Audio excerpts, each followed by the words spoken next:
喂，走啊，翻屋企啦，快啲，快啲，翻屋企，快啲，快啲，快啲。Sheriff of Latigo has offered $200 reward to anybody who brings me in. I hereby offer $500 to anybody who brings me the sheriff. Deliver to and collect from Abe Red Rock, Latigo.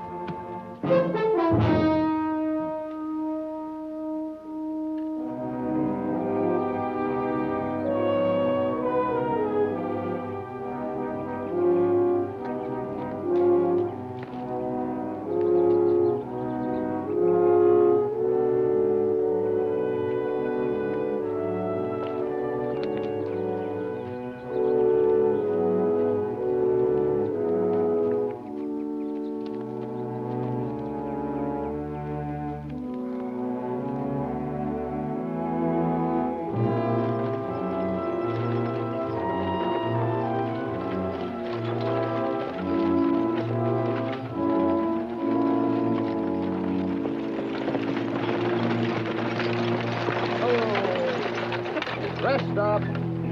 Saturday, south to Latigo. Rock bruises? Both of us. That'll be $2 in advance.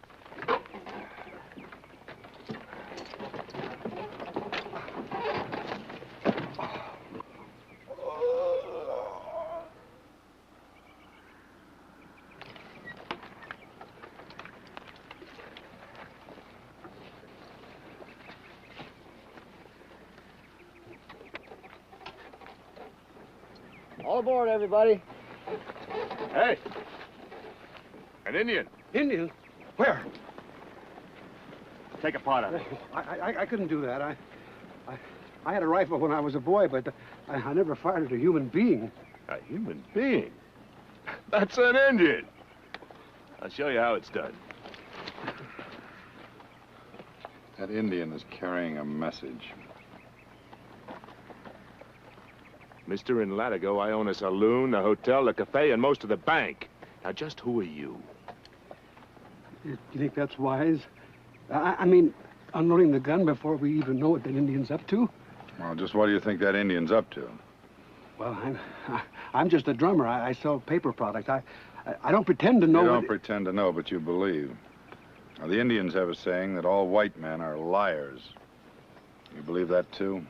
Well, now we know you for what you are.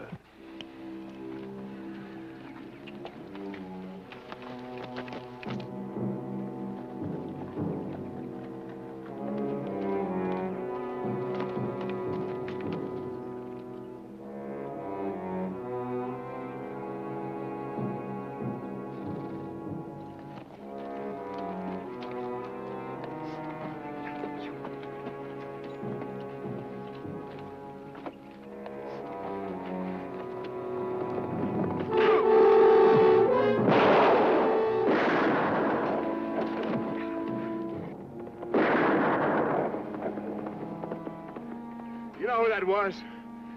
That was Abe Red Rock. Abe Red Rock, the sheriff's brother.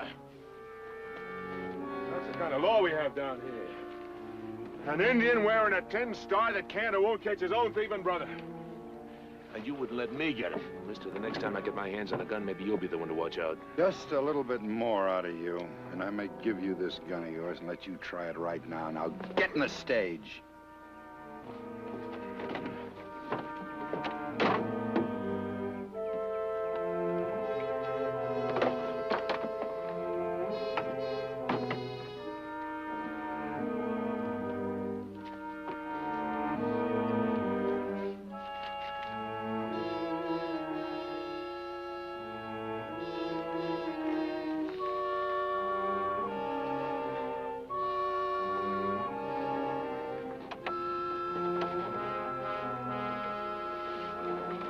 I'll get up. Hiya.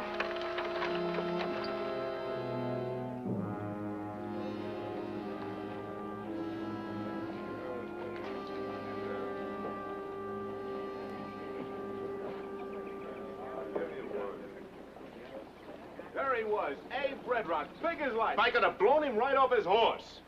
Excepting for him. Oh, he spills over with the milk of human kindness. So our sheriff's prize brother gets away and shoots a white man in the bargain. But ask this man, he was there. Yes, Mossman is my name, Alfred E. Mossman, paper products. I was there all right, and everything that Mr. Stennis here says is true. It's a wonder any of us are alive. Wild savages running amok. Oh, I'm telling you, it was awful.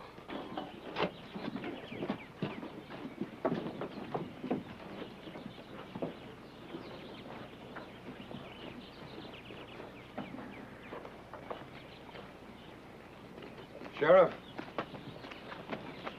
Better get him on to the docks. Get that bullet out. And where do you think we was taking him, Sheriff? To the reservation? Your name is on this.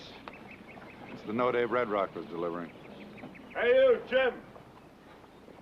Wearing that fancy star.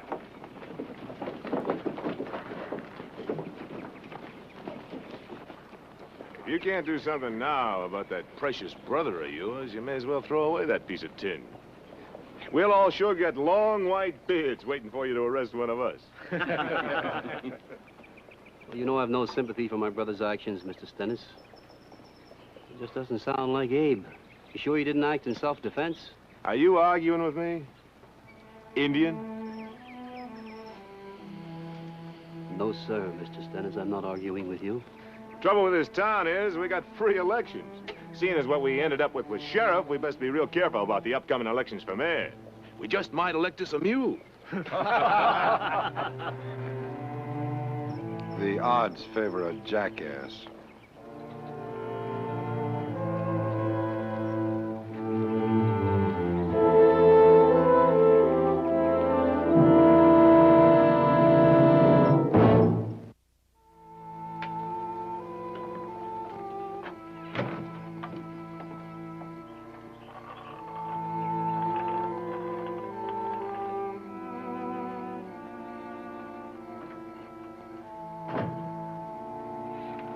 Abe and I, we were just children when the Army wiped out our village. By the time they found us under a pile of bodies, I guess they cooled off a little because they took us to a fort. You sound as if you might have gone to school in the East. Yes, Philadelphia. Well, we came west again as educated Indians, but still Indians. I went one way, Abe another. Say, Johnny, stop bothering the gentleman, huh? Gentleman's not bothering. Why? Take him inside. Hokshiga hiupe. Wana.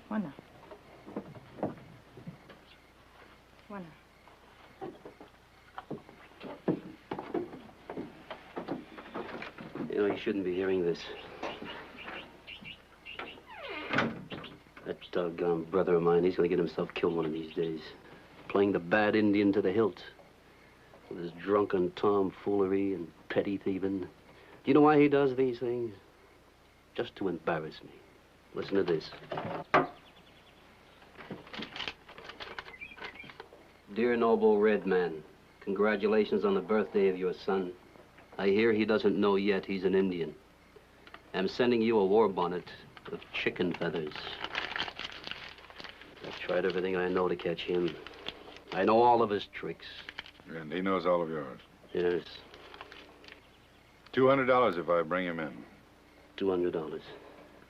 Incidentally, he is offering $500 if I bring you to him. Now, where do I start looking for this brother of yours? I'll draw you a map. But there's a condition. He's not a... Well, I want him alive and sound. He's still my brother. Is he?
stagecoach. All I wanted was the bottle of whiskey. I thought perhaps that might be the best bait. Brother Jim's reward, huh? $200. Well, you ought to read the papers. I'm advertising a bigger reward to whoever brings Brother Jim to me. I know. That's why I'm here. Come on.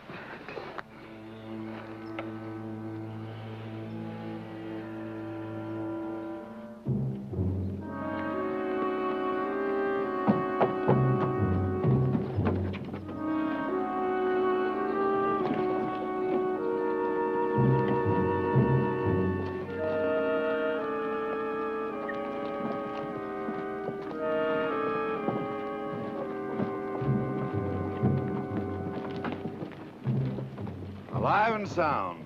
$200. You'll get it.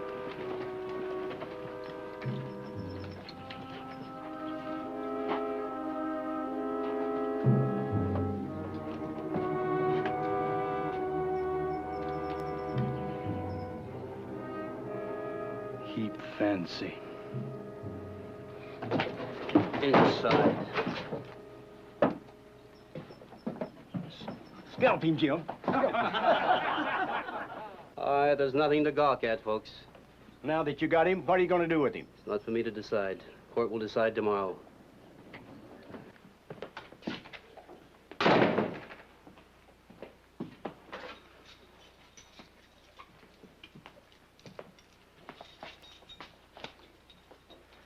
Who would believe an Indian could climb so high?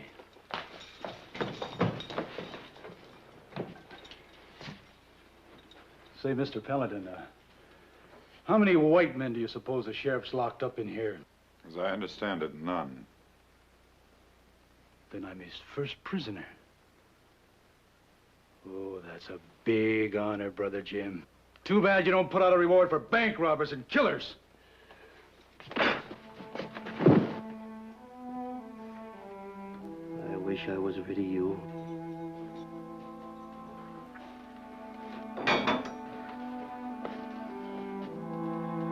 At last, you've said it right out.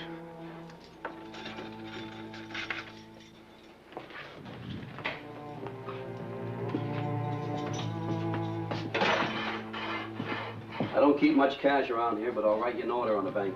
You'll be fine, Sheriff. That's fine.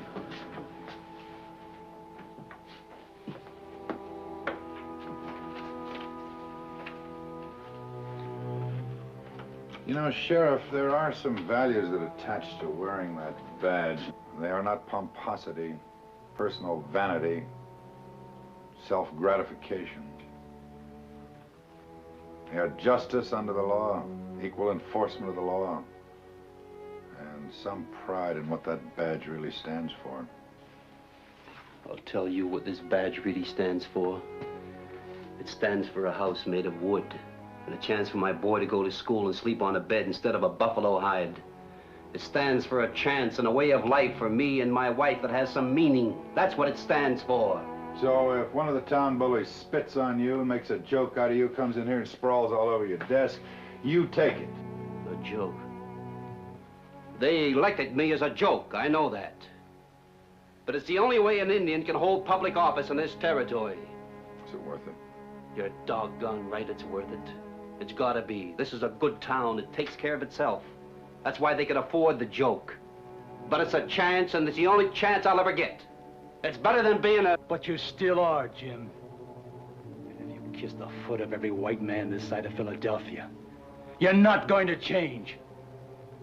You try hard enough to keep everybody reminded. Here. Sheriff, your brother does go to excess in his indulgences, but there's one thing he has that you don't have. He has his self-respect.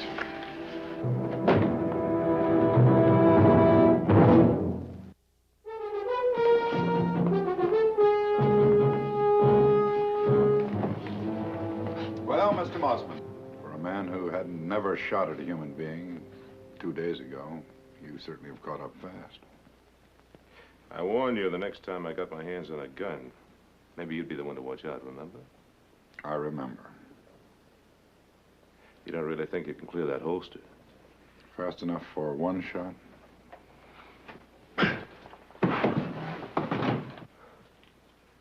That was real friendly, boy. I just didn't want to see anybody get shot. Good. Good. Now, just open up the cell. We'll take Brother Abe for a little walk. Mr. Stennis, my brother has a right to be tried like anybody else. Oh, now, Jim, I sure hope you ain't gonna lose the gain you made in this town. All the other men here and me, we figured you was on our side. One of us.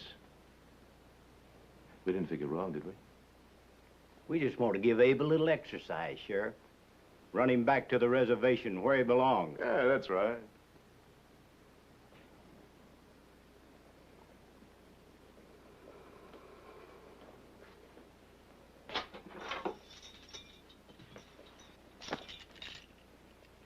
I always said you was a good boy, Jim.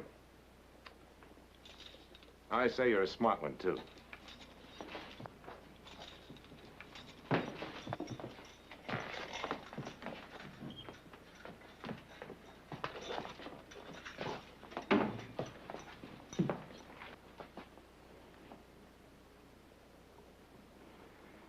Oh, you have climbed high, Brother Jim.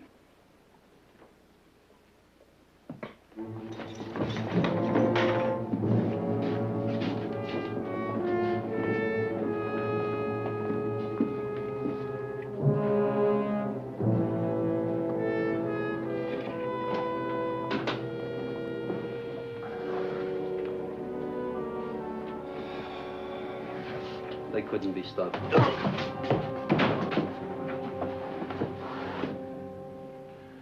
$500 to deliver you to your brother. You're overpriced, but I will deliver you. Forget I'm not an Indian, Jim boy. I'm going to kill you for this. The town brethren wouldn't approve of your attitude.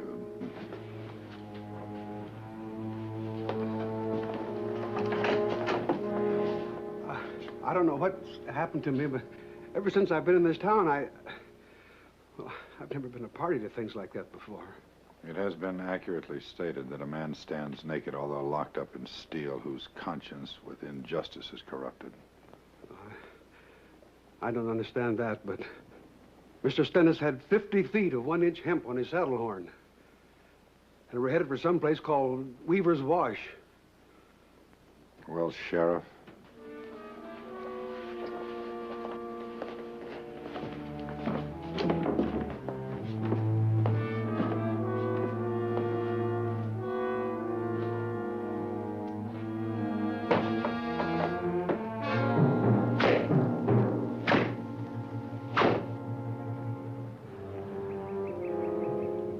Had enough?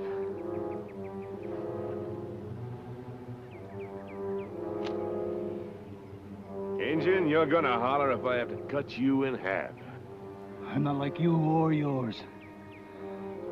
I don't beg.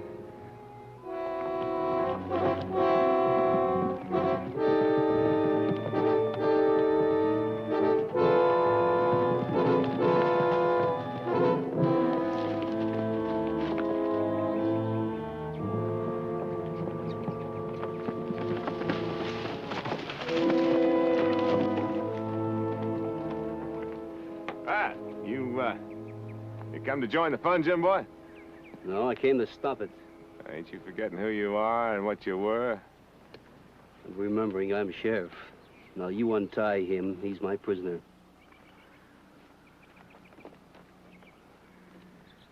You are a sight to behold. You figure you and him to outgun all of us? I suggest you take a good look at your fellow townsman. Go on, take a look at him.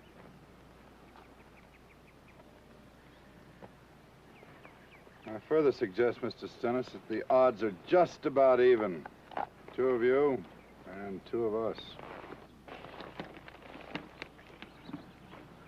You weak-kneed milksops. You want to apologize to that animal? Well, take him home to supper and let him meet your womenfolk.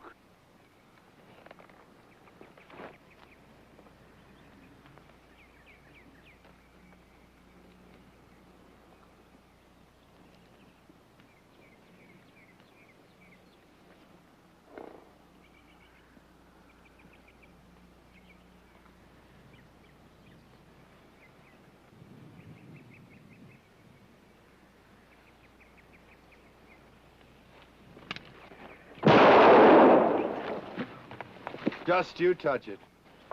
Just you touch it.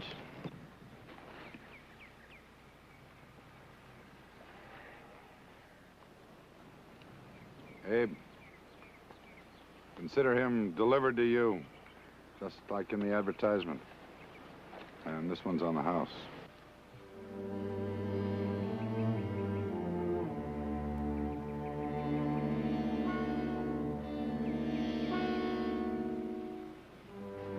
Now, you people, your sheriff says you've got a pretty decent town. I think by and large he's right. I think you make a first-rate law officer, you give him half a chance.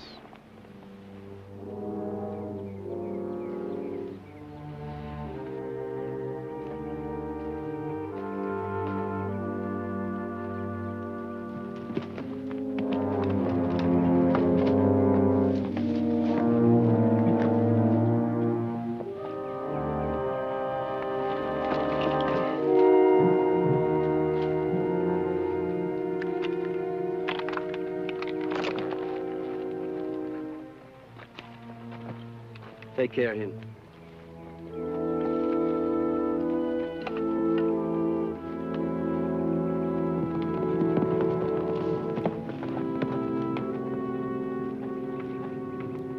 Mr. Mossman. I tried to follow you, but I got lost. What happened? Everything is all right, but Mr. Mossman, you have taken to the gun again, and where did you get a horse? Well, I stole it. Well, fortunately, I do have some influence with the sheriff, but Mr. Mossman, you have led a sheltered life. Come on.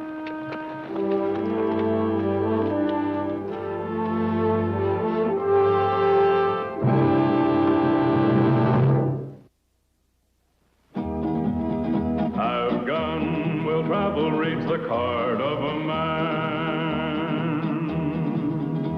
A knight without armor in a savage land. His fast gun for hire heeds the calling wind. Paladin, paladin, where do you roam?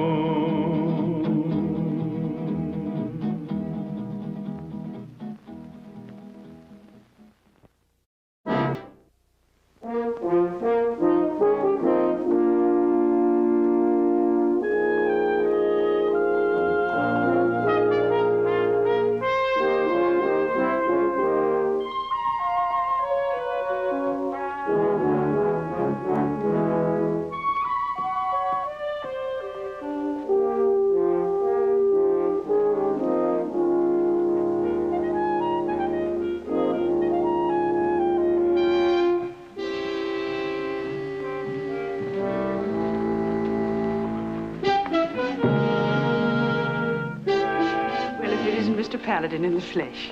As he usually is. And how are the Irish this morning? Oh, tolerable. So you're not coming down with a cold, are you?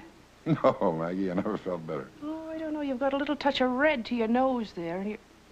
You're not wearing your longies. Maggie, it's summer. Temperature is 72 and the birds are singing in the trees. Well, it's freezing in the high mountain areas. And who knows where you're going to be traipsing off to next. I mean, sending out your fancy cards and all. Cards? Well, as a matter of fact, what brought it to mind was when I was dusting your room this evening, and I noticed that your supply had vanished. I mean, like the little folks themselves had got at 'em. Maggie, as of yesterday, there were over 100 cards in that desk. Well, now, it's not worth getting yourself excited about. I mean, Mr. Paladin, after all, what's a friend for but to help one what needs it? Help. Now, what kind of help are you talking about? And I have a terrible feeling I should never have asked that question. Mr. Paladin, your worries are over. Come with me.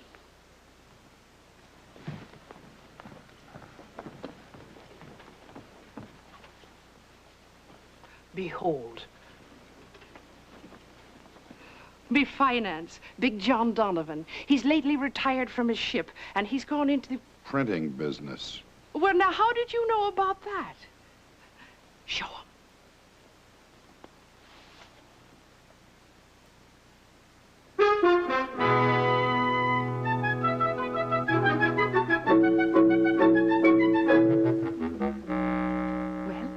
What do you think of it, dearie?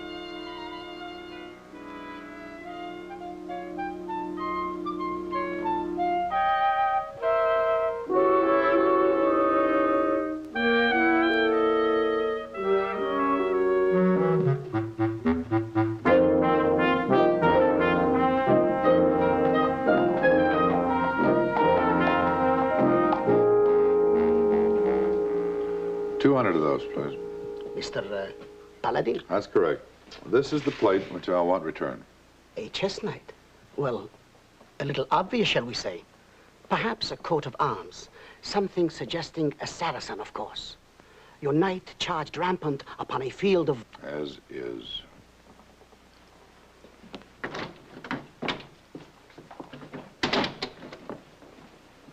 Beg pardon? Large order, please. Pressing business. 100.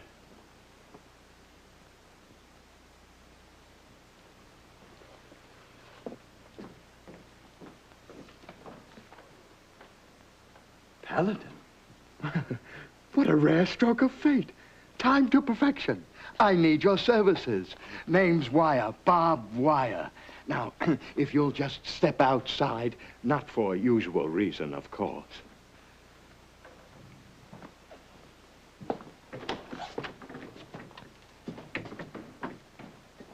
Good. Very good. Now, where did I put my... Oh, yes. Here it is. Salesman. Well, Mr. Wire, you made some mention of requiring my services.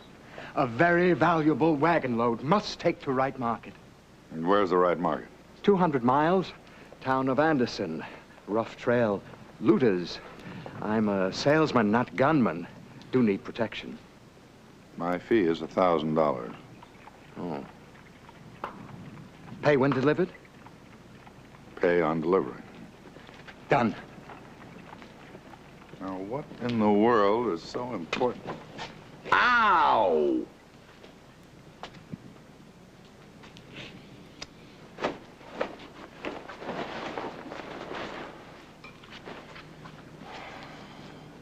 What else? Bob Wire.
Journey's end. That's right. And so far, no complaints about overexcitement. Pay on delivery agreement. You know, I think the most interesting unanswered question would be why this load is worth $1,000 of insurance. Fetch 5 on delivery. Well, that's a high price, but...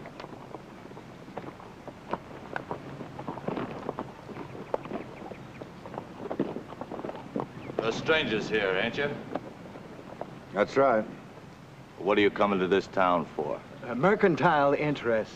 Sell goods, exchange for money. Free enterprise, the American system. Good day, man. My. A sight for eyes. A morning in May, love's young dream. You watch your tongue. Well, this has been very interesting, but if you will excuse us. Just hold on.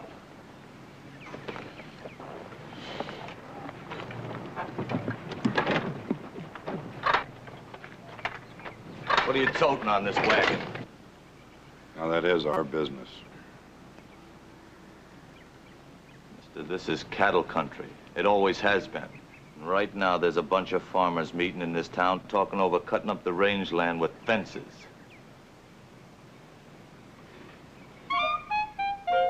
Free country. The name of this town is Anderson. Mr. Anderson is a cowman, and Mr. Anderson hired me to look after his interests. Now, what's on the wagon?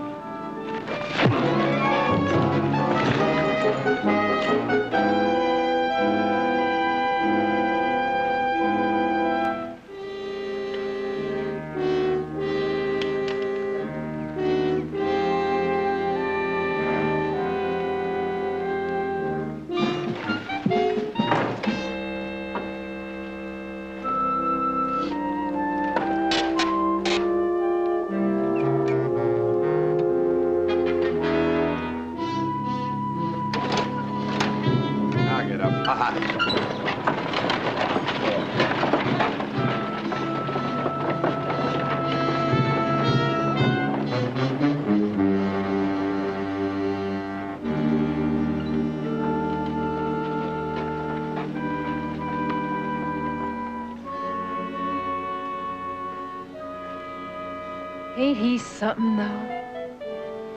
He ain't so much a bullet won't cut him to size. That fancy gun and all. Oh, not that one. I mean the little fella. The one with the fancy words.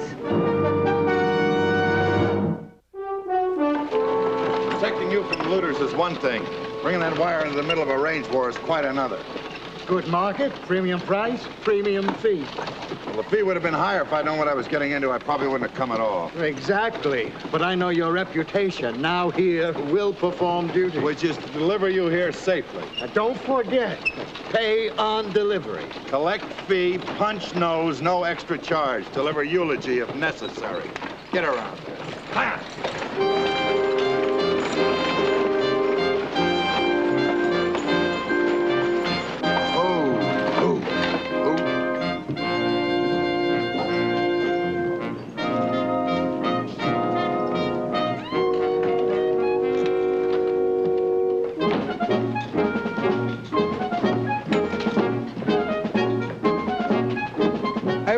That's not...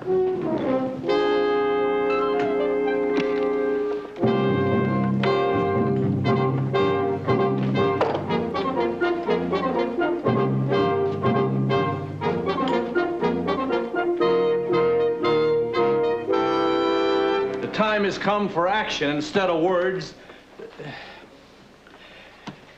We all have plenty to lose. Gentlemen, I beg to intrude. I bear glad tidings. Have just arrived through deadly peril with essential item. March of progress, unstoppable destiny of land. Outside, a wagon load of fate, permanent nomenclature. What's your name, Squirt? Wire. Bob Wire. Wire? Yes, sirs. Wire, the perfect barrier. Sea to sea, the farmer's lifeline. Gentlemen,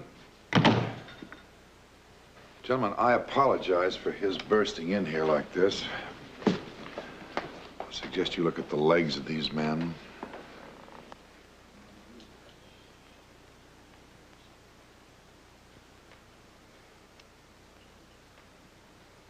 I further suggest to you that they are not farmers. Wrong meeting. Now I'll take him out of here, I hope, without any interference. No, not so fast. You know the name of this town, Sonny? Anderson. Handsome village, booming, soon metropolis, farmer's paradise. I'm Anderson. How do you do?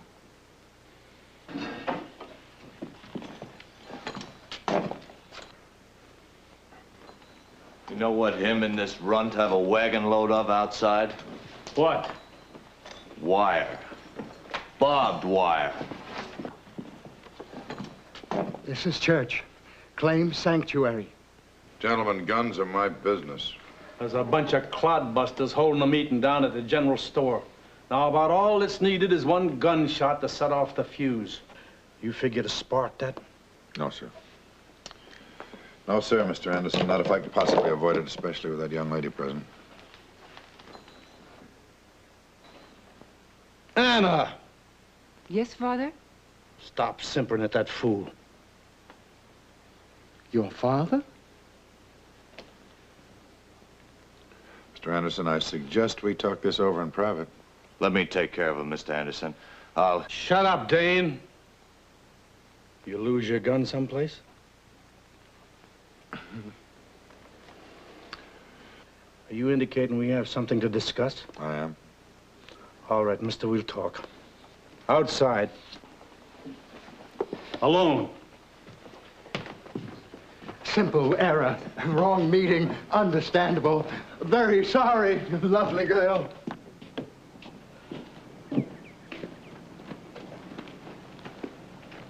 I walked out of there because I'm a peaceful man by choice, and because you sound like a man who bargained. Excuse me.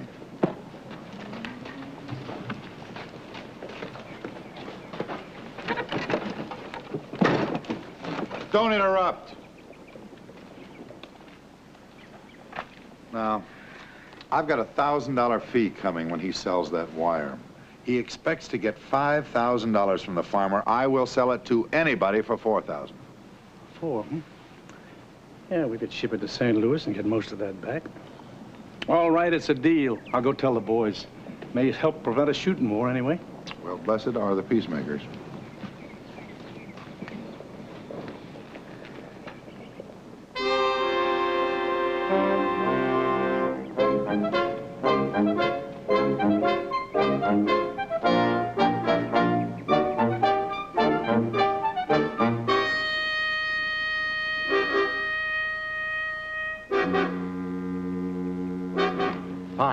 Fine, agreed, Mr. Tagg. My associate. Pardon, please. What did you tell those people? Have wire, will sell. I just sold the wire to Anderson. Impossible. Just sold to Tagg. Mr. Wire, you are a natural idiot. How much? 3,000, quick deal. Uncertain future. Anderson, how much? 4,000. Ouch. Mr. Tagg, I deeply regret. Behind my back, I told you it was some kind of a trick. He's dickering with Tagg. Anderson, it's a trap!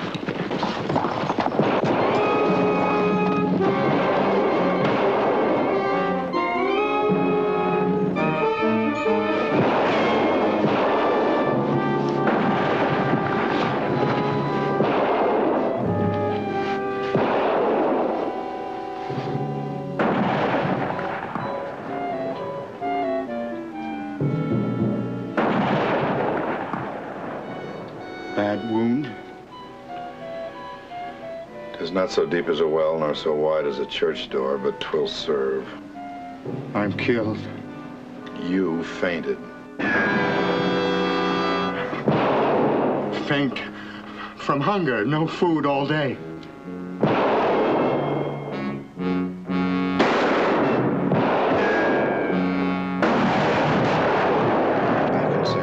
You said you knew my name, since it is probably the last thing that I will ever learn. From where? Well,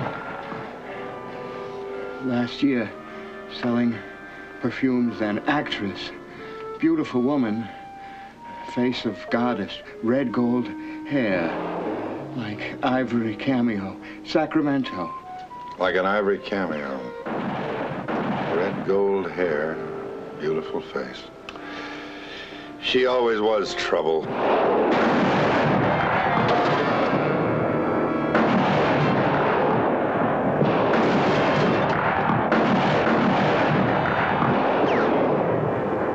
Anderson! I hear you. Tagg! What do you want? Let's parley before someone gets killed. What do you say, Tagg? Talk's cheap. But all right. No funny stuff.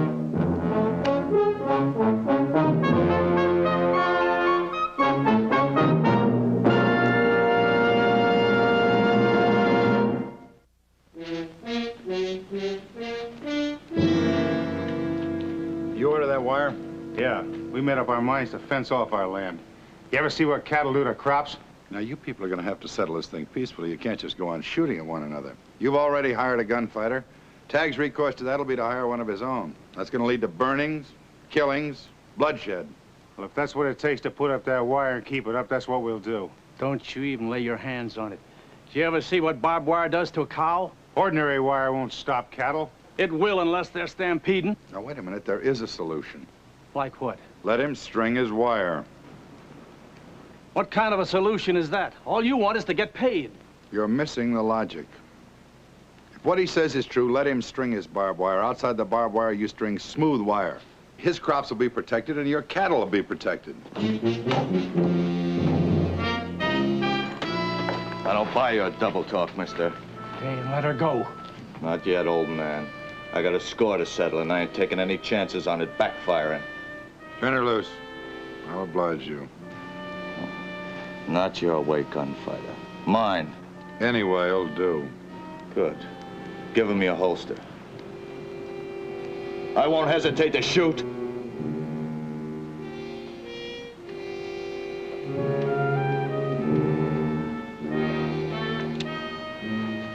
Take out all but 2 bullets.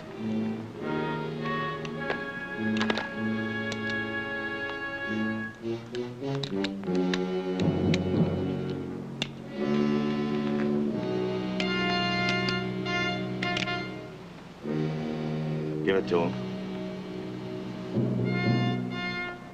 Oh, no fancy draw, gunfighter. Just 1 gun and 2 bullets for each man. Now tell him to clear out.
That's his 2 shots.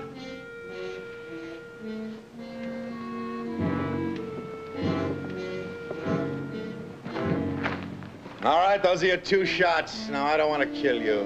Just get on a horse and get out of here. That's sporting of your, gunfighter.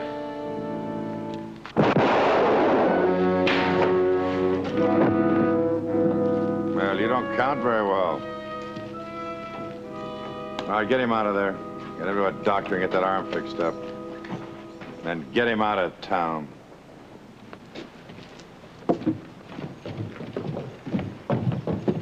I wish you'd stop giving guns to people like him. Mister, I've been thinking about what you said, about the plain wire and the barbed wire. Well, unfortunately, we don't have any plain wire. Yeah. I mean, no. I thought it sounded too easy. Gentlemen, let's first settle barbed wire price. $1,000. Insult. 2,000. 3. Sold for $2,000. Wait a minute, I've got a bid. 2,000. Well, what about the plain wire? If you'll excuse me, gentlemen, I think I have an idea where we might get some.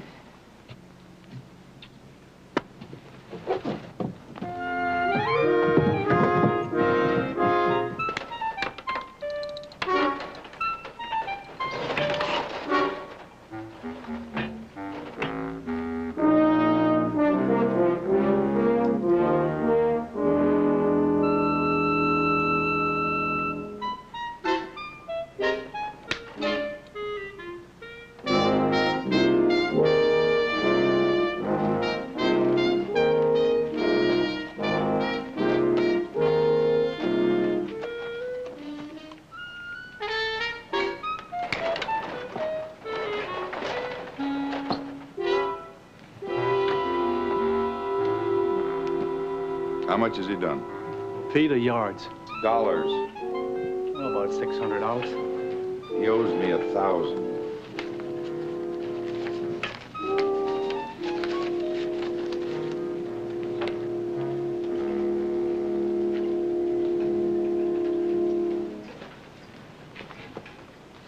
You don't suppose that Squirt and Anna...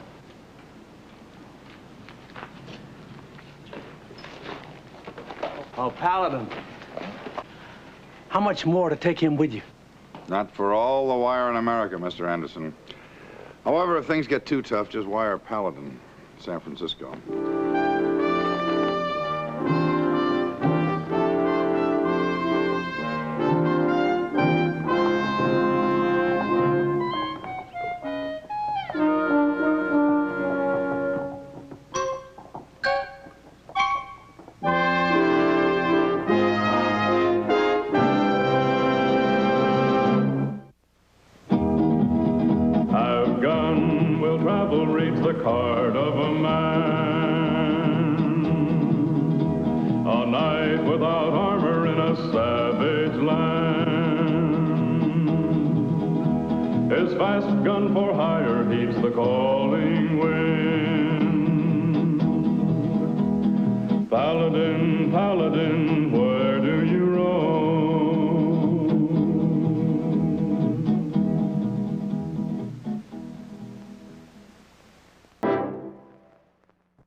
Very nice. Very nice indeed. Now, how do I say such beauty is a rare flower? Paladin tun shat arak girtas. Hmm? You travel much too quickly. Now, how do I say those lips are meant to kiss? Shuntingneras, shinvazes, hampure, hamar, yav jashagalu, wanushkini. And also to taste the coolness of wine. You knew the language all the time. Well, I had hoped to learn a little more.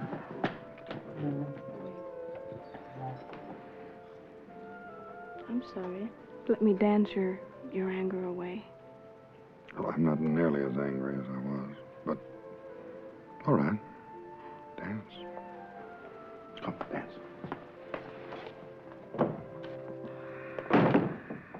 The first word in any lesson, in any language, should be patience.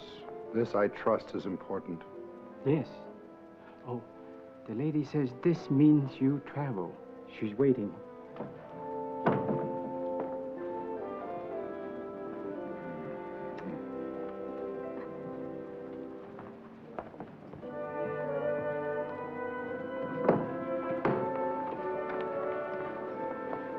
This is Mrs. Randolph Quincy.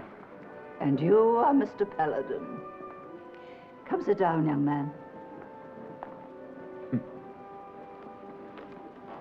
Mrs. Quincy, I have so often admired your beautiful home on Nob Hill. Mr. Paladin, I want my granddaughter. Betrothal announced. Jehovah, California. Amos Powers today announced the betrothal of his foster daughter, Prudence, now of marrying age, to Hector Maccabee.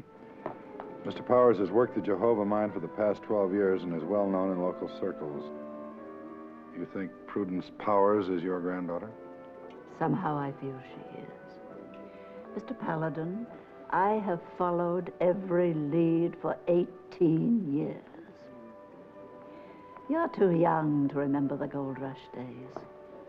Nobody ever really belonged anywhere. People just came and went. Would you like to start at the beginning? Of course. Forgive me.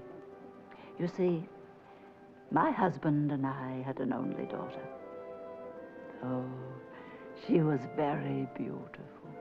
She could have had any man she wanted. So, of course, she chose a wild Irishman who took her along to the gold fields. She wrote me when the baby came. And later, our daughter died of the fever.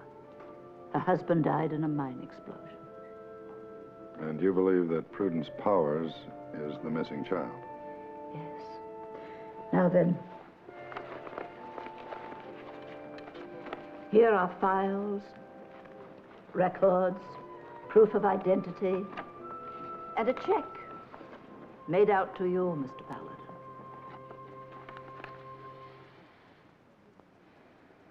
My husband wanted very much to see his grandchild. 2 weeks ago, he died, with that clipping and your card in his hand.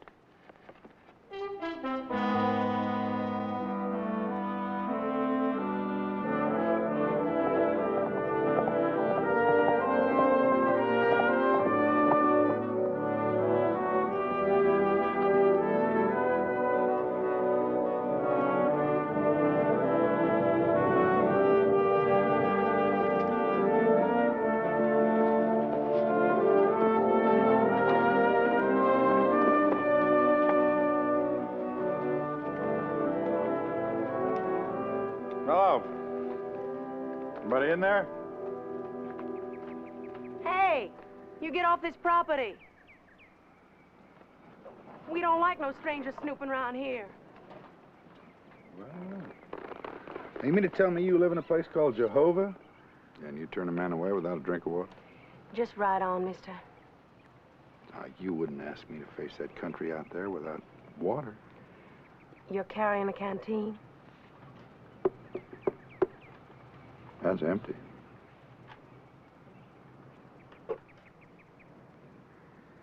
I do believe you're Irish. How do you know what I am? I'll tell you for a dipper of water. Well, just one dipper.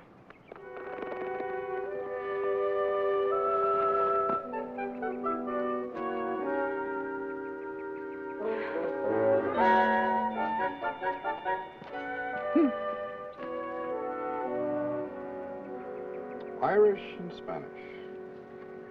Charm of the Emerald Isle, the warmth of sunny Andalusia. Mr. Paladin, you're touched with the heat.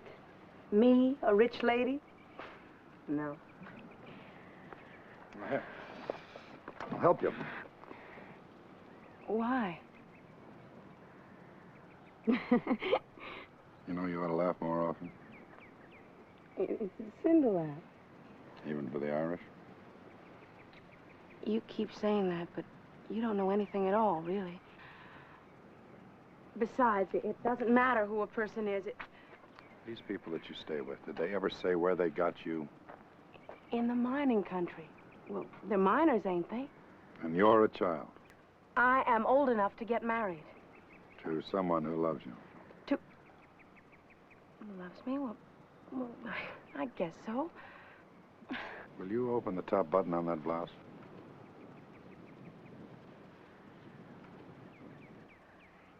You get out of here, you... Now, you listen to me. Listen to me. Mrs. Quincy's granddaughter was burned when she was 6 years old. She has a small scar on her neck, right under where that neck banded be. Now, you have such a scar? You're Consuela Cassidy. I'm Prudence. Prudence Powers. I'm not who you say I am. I'm not.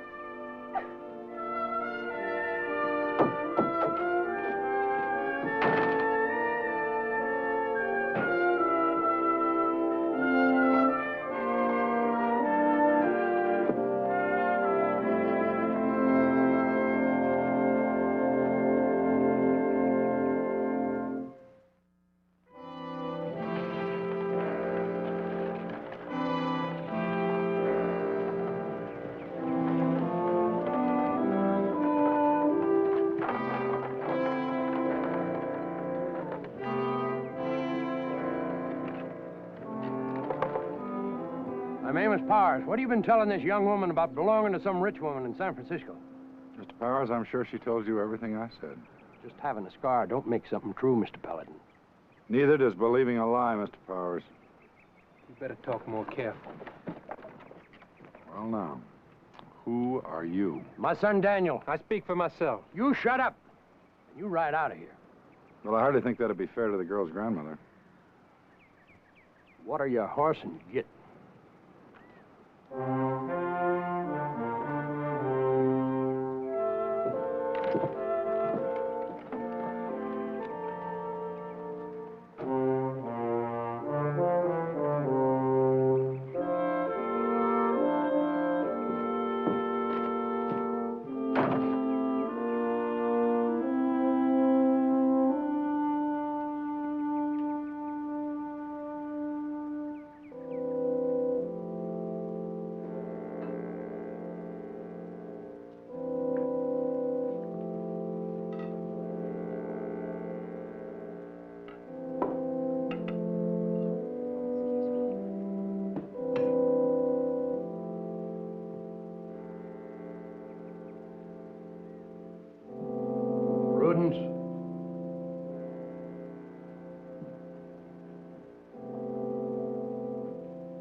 Eat thou honey, for it is good, and the honeycomb is sweet to the taste.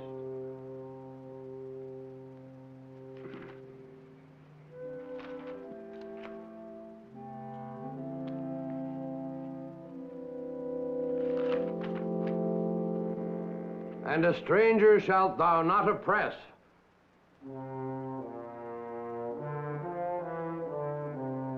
For ye knew the heart of a stranger, seeing ye were strangers. Prudence, invite him in, but just to eat, mind you.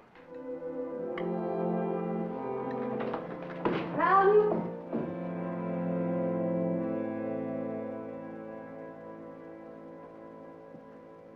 When you're finished, you can go.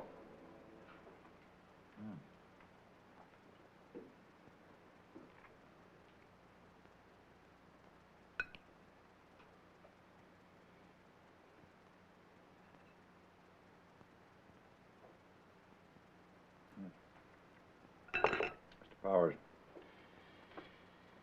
In San Francisco, a rather remarkable old woman has for 18 years been looking for her granddaughter.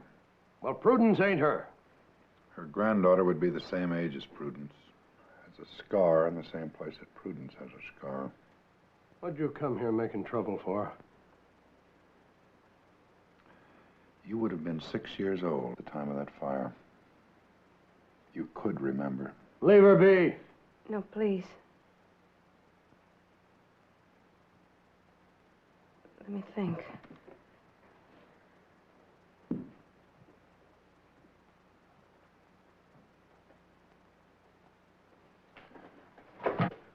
Mr. Paladin,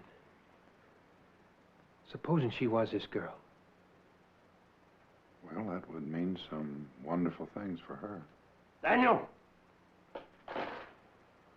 I'm a God-fearing man who don't use violence unless I'm forced to. I would appreciate your getting out of here. Mr. Powers, that woman in San Francisco has a right to know if this is her granddaughter, and Prudence has a right to know, too. And I say she's mine. I raised her. She must have had a name when you got her. What was it? I don't remember her saying. Powers, as a God-fearing man, just what is it you're afraid Prudence will find out? Get out. Daniel? Daniel, what was she called? Ellie. Her name was Ellie.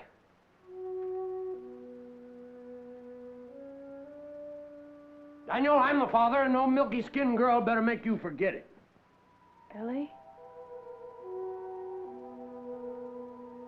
Ella.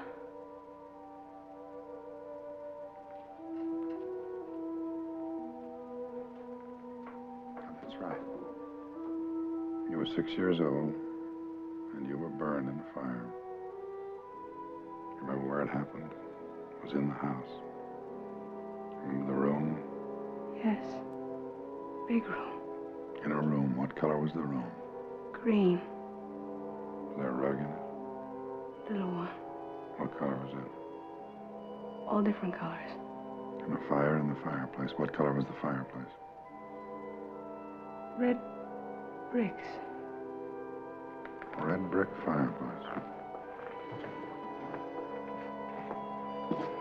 Not like this one, not gray stone. Red brick fireplace with a fire in it. You were playing, What were you playing? Counting game. With what were you playing? Cards? No. With a wagon? No. What was it? What were you playing with? All right, here. Here.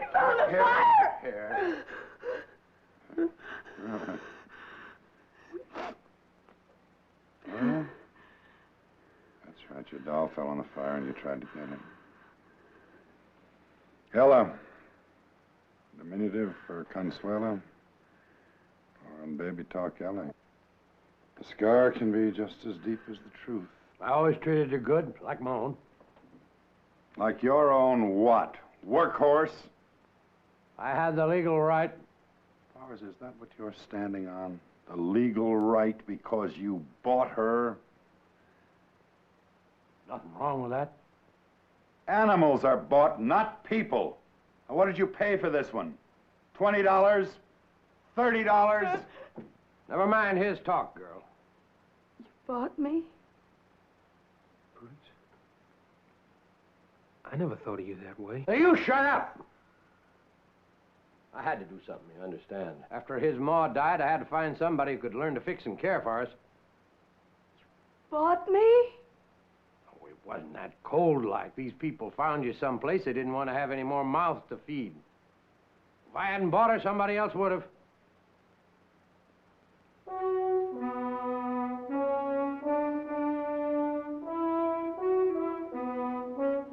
I don't want it!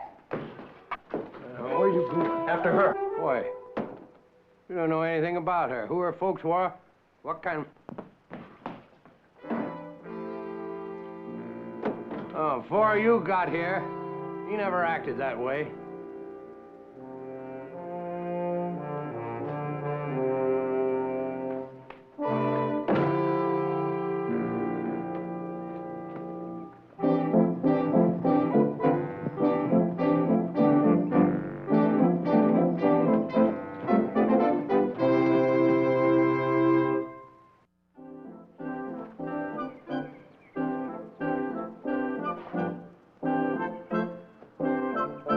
Gentlemen.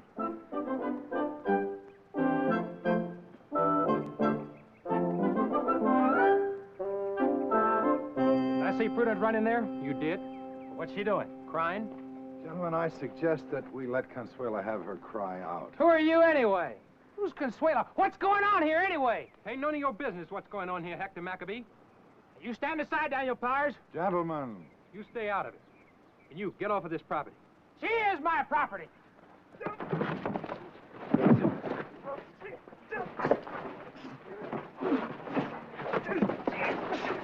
Hey! Hey, you two! Stop it! Stop it, both of you!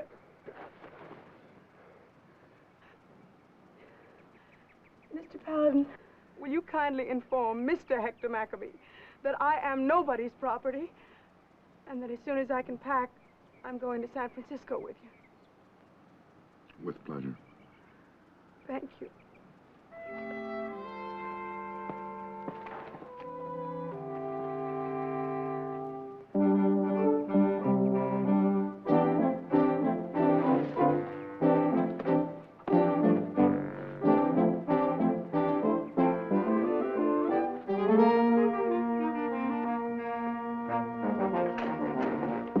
I was willing to marry you before you had anything. Well, it seems you'd think of that. You wanted a servant, not a wife. Now, Prudence, I'll go away. you better do something, Amos. Now, don't tell me that you bought her from him. Those who seek my gifts instead of me shall of them both the losers be.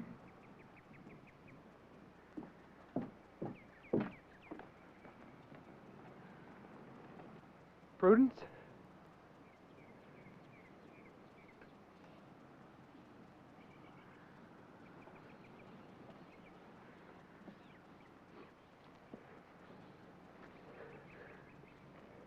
I gave you this on your birthday, Prudence.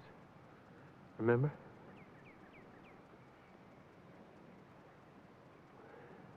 Don't you want to take it with you? Huh? Thank you.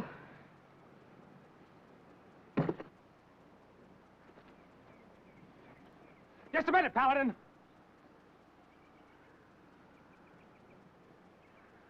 Prudence? What'll it be like in San Francisco, Mr. Paladin? Well, you live in a very fine house, high on a very tall hill. From your veranda, your front porch, you will be able to see the ships from China sailing in the bay. And instead of walking, you'll ride in a very fine coach. A very fine carriage indeed. Well, what'll I look like? It'll be beautiful. You'll have lovely gowns, a new one, maybe two, every day. And you'll wear your hair up. You take your hands off her. You got to speak up for her. I say I do. Hey, now, boy, shut up. You get. No, I'm not. I got a vested interest here. I say get. Take your hands off of her, Mr. Paladin.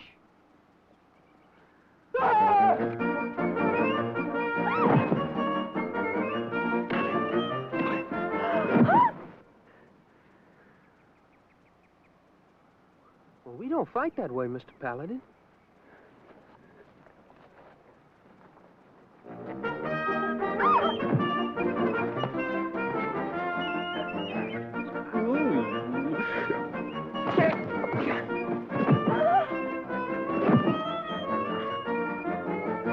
Well, I didn't think you'd bother fighting over a serving girl.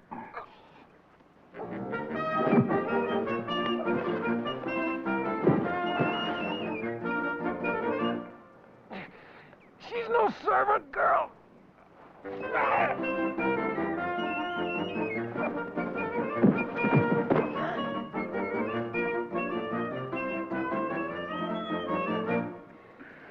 Do you love her? I don't know. I guess so. Well, why don't you tell her? Well, how can I with you busting my neck? Maybe there's some hope for you after all.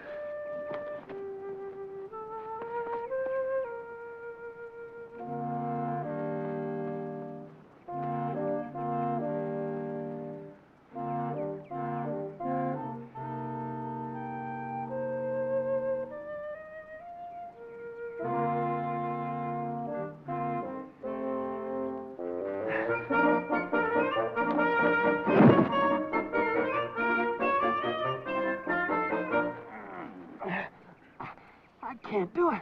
I ain't never told a girl that before. Well, she's a lady, and ladies like to be told. All right, all right.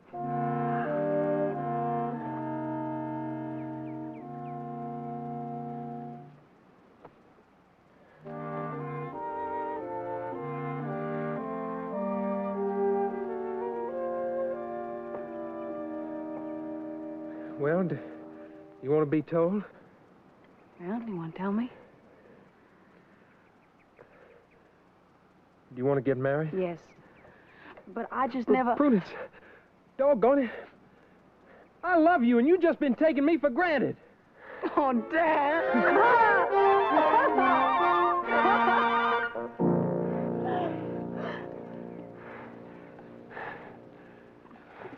Mr. Paladin, no matter what name they call me, inside I'm just me.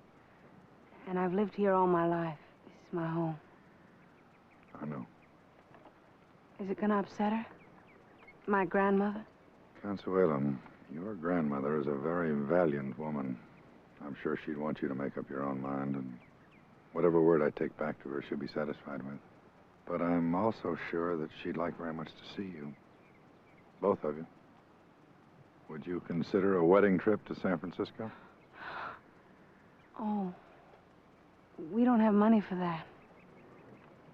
Well, this is your grandmother's money, and I know she'd approve of my spending it this way. I can't take that from you. Daniel, would you like to go back in the wrestling ring with me? Dan will take the money and use it for a wedding in San Francisco. Well, in that case, Daniel, if you're shopping for a best man... Oh, Mr. Paladin, you are the best man.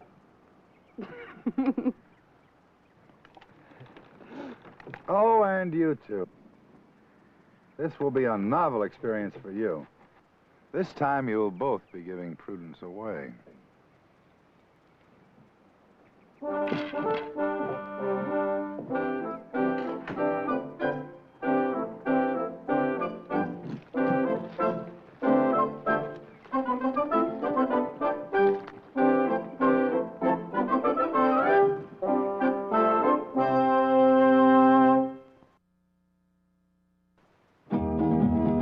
I've gone, will travel, reads the card of a man.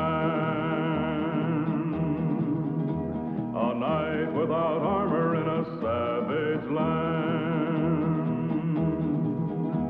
His fast gun for hire heeds the calling wind. Paladin, Paladin, where do you roam?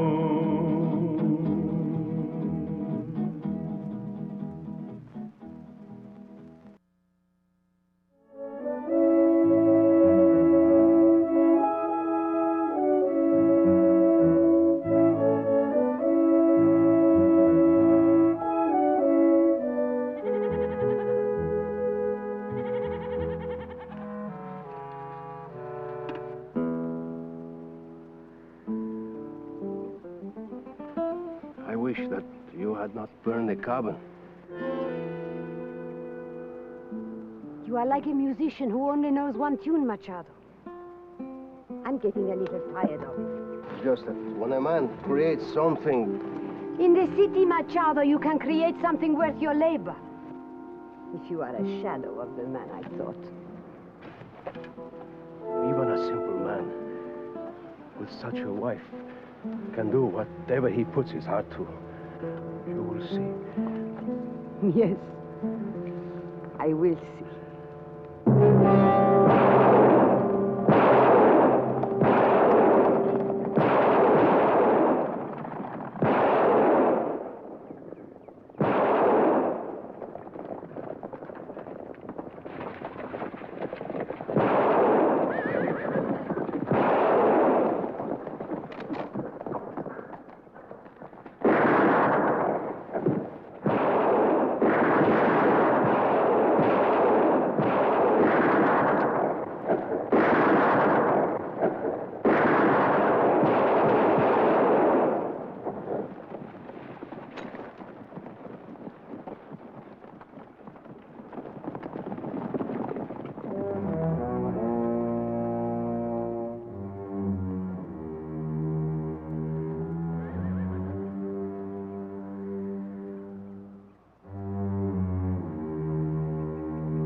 Be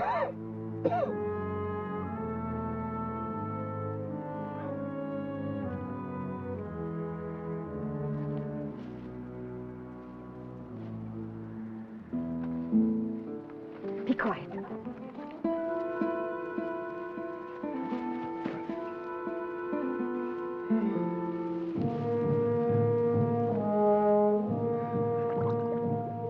Who is there?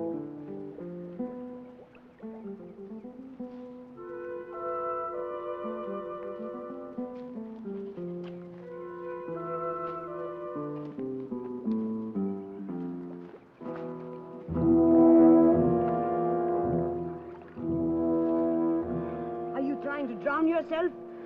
Come with us. We'll take him to the wagon. No. First of all, who are you? What does it matter? The man is ill. His eyes burn with fever. He is a Yankee. Does that make him dishonest?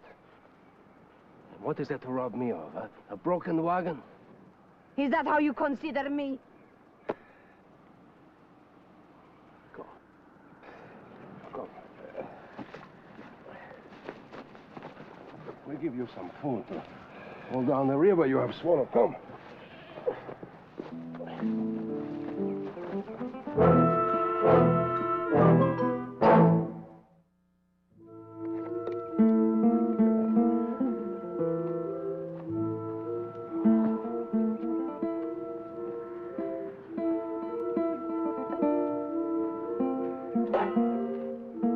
Sabina, food. The man is exhausted. He's hungry. Thank you for your trouble. It's an old fever. Oh. Do you think my wife enjoys feeding only the goats and myself?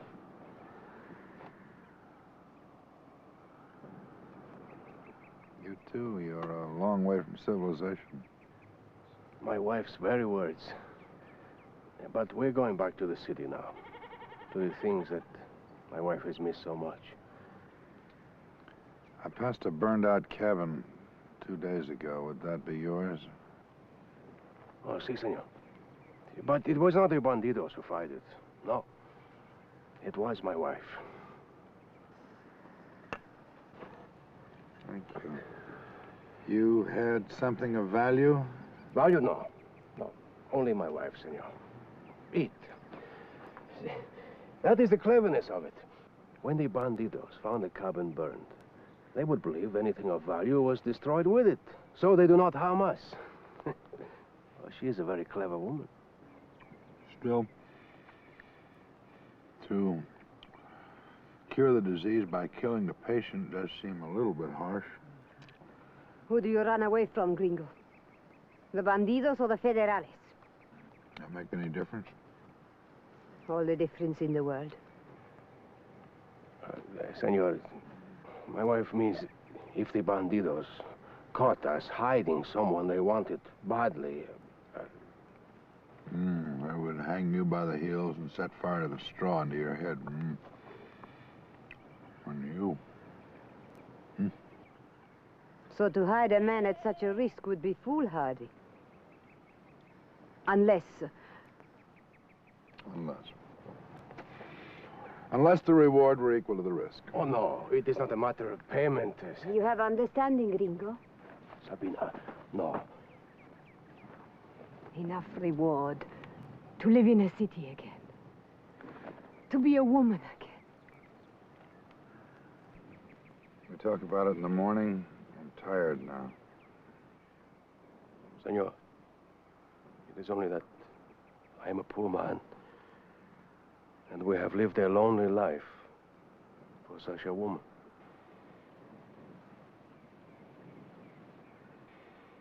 For such a woman. All right. Say 1,000 pesos until I've recovered my strength. Oh, no, that is far too much. Agreed. And who knows what happiness your generosity may bring. You have the money with you? The equivalent. Well, suppose tonight you die. He who dies Pays all his debts.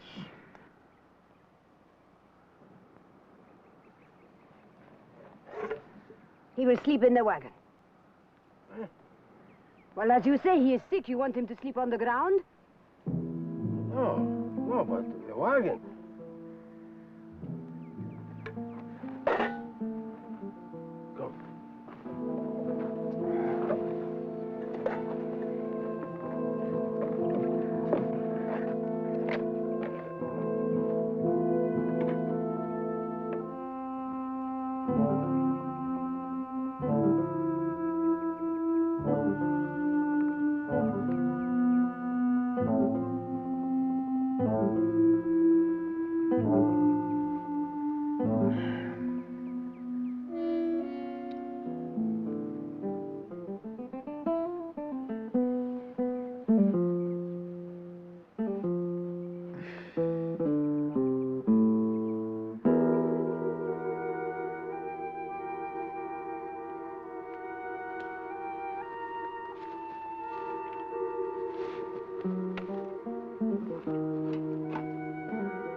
$1,000 pesos.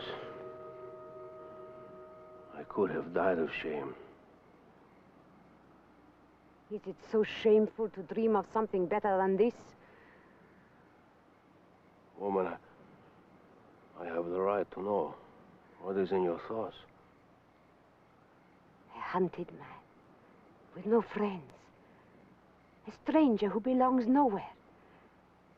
The moment he feels he is out of danger, he will give us nothing. So I am going to take what is rightfully ours. Tonight. And how? At sunrise, can you look him in the face? There is no accusation in the face of a dead man.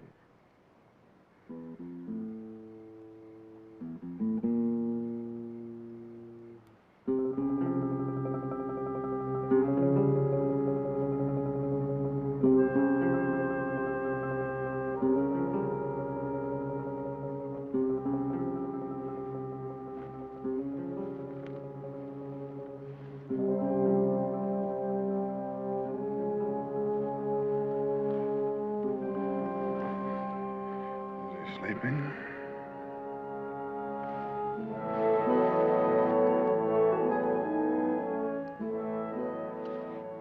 You seem to have recovered your strength. A little. Just enough to claim the reward for my generosity.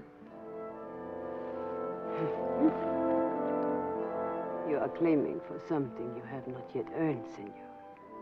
Senora, so are you. What do you mean?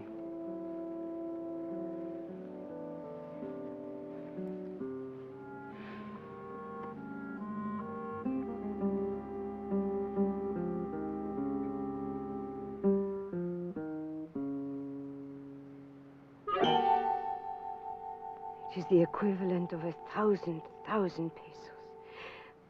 Where did you steal it? A man in Durango hired me to sell it for him, but his partner thought there'd be more profit in giving a hint to the bandits, so now the partner is dead, and I am tired. It is the color of a sacred stone. It is said that such a stone can open the eyes of even a blind man.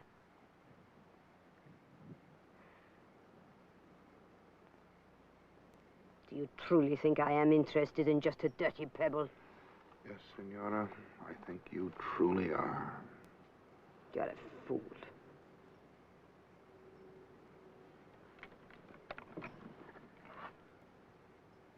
He is asleep. Do it quickly. I will wait here. The face of a Madonna.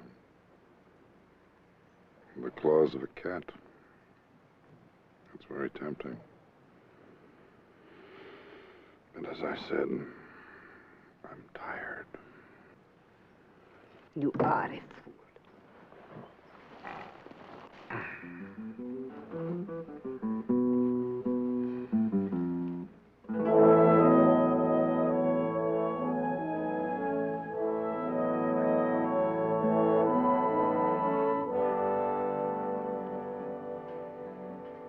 Have a restful night.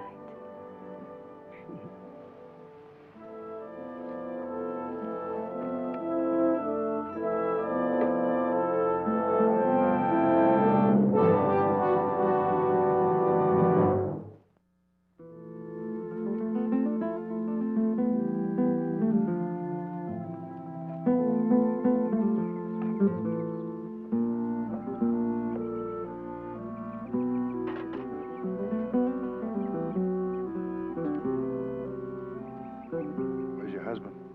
He's gone. Where? Quien sabe? Maybe to the bandidos. Perhaps to take revenge on the man who dishonored his wife. What did you tell him? I told him that within an hour, when you had recovered, we would go away together. I thought he was going to kill you, but my husband has the heart of a chicken. All he did was apologize to me for being such a poor husband. Where's the rifle? He took it with him. You mean he was fool enough to believe that the bandits would take me and leave you? A jealous man is not famous for his logic. No. Nor a selfish woman for a charity. Well, you must see it from his point of view. How could he be sure that you wouldn't steal me and leave him to the bandidos? Why are you afraid? Will a mouthful of water drain the ocean? No.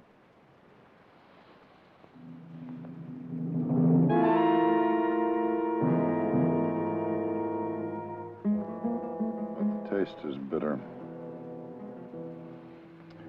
You know, if you're not lying, we may have no choice. We may have to run for it.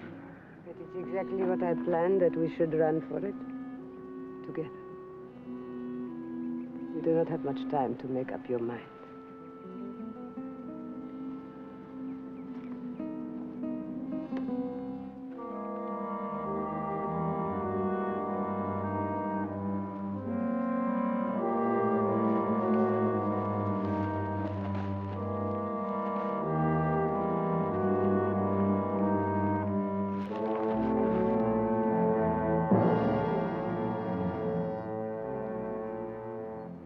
Machado, where are the bandits?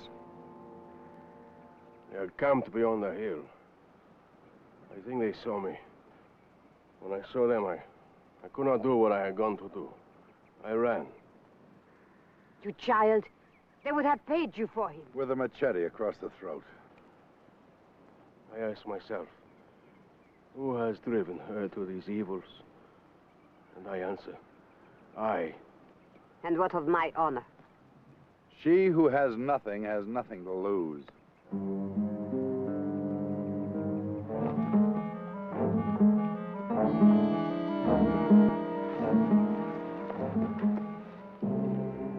Senor, you must try to understand her. Machado, it is not I who must learn to understand her. Those bandits saw you. It'll take them long to track you here.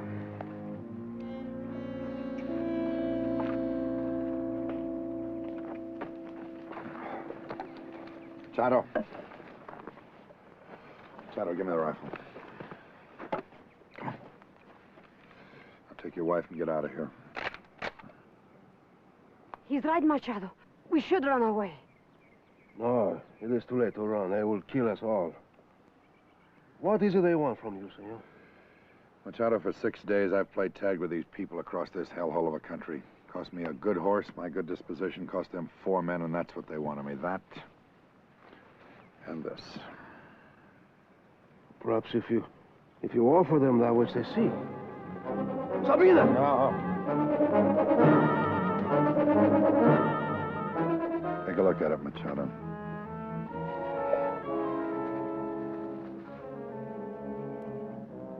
It's only a common rock. The one she stole from me last night was not so common.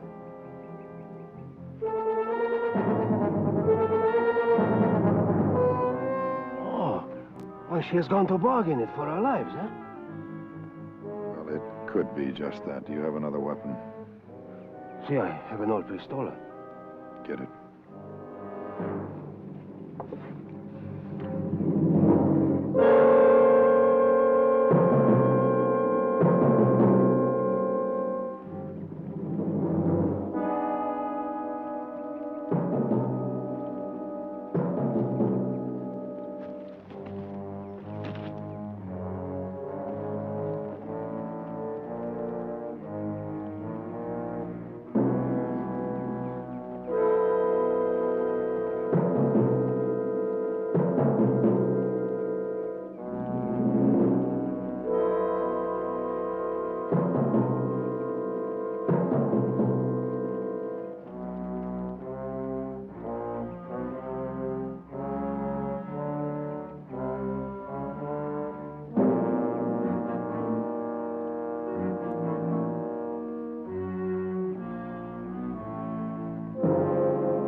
pray you will forgive her, senor.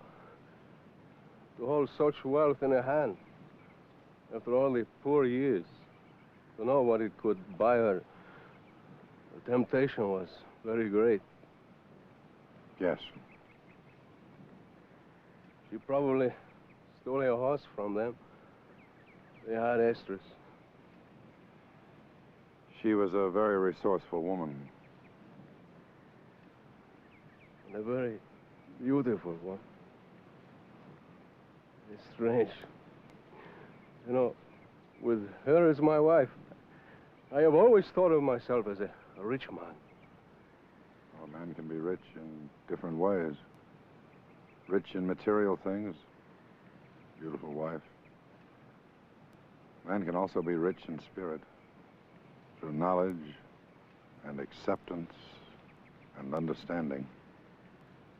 You do not think she is alive, huh? Machado. Senor, someday, when I am worthy of such a woman, I will find her again. You understand? I understand. And I hope that time will bring you understanding. No, you are wrong. Do you think you have the right to tell me how to think? No. No, sometimes a dream is better than reality.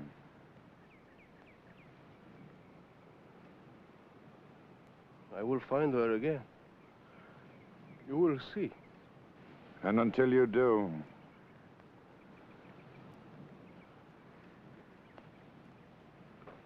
adios.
Well, Mr. Paladin, it's early you've returned. Maggie, it's 3 a.m. Well, I said it was early. Maggie, have you noticed that the city seems overcrowded? Well, not with men to suit my taste, it isn't. People are less polite. I think I'm beginning to yearn for things pastoral. Trees tall and green that scrape the sky when the wind blows. Clouds, white and fat. Well, for that, I could qualify myself. Open spaces, vast, empty, untouched. Are you tired of people, Mr. Paladin, sir? Most of them, Maggie. Ah! Here it is. Hayboy says Maggie to give it to Mr. Paladin the minute he came in. And I says to Hayboy, I says, what will that darling man think of me pouncing on him like a man-hungry leech the minute he saunters in here? Thank you very much, ma'am. Oh, it isn't bad news, is it, dearie? No, as a matter of fact, it's very good news. It's an invitation to a breath of mountain air, peace, quiet, and serenity. All that on only one sheet of paper? Listen to this. Oroville, Texas, dear Paladin. Spring is here. There are trout in the stream and deer in the mountains. My mouth is watering for fried trout and venison. Can you come down for some fishing or hunting? Your friend, Ernie Backwater. Ernie Backwater.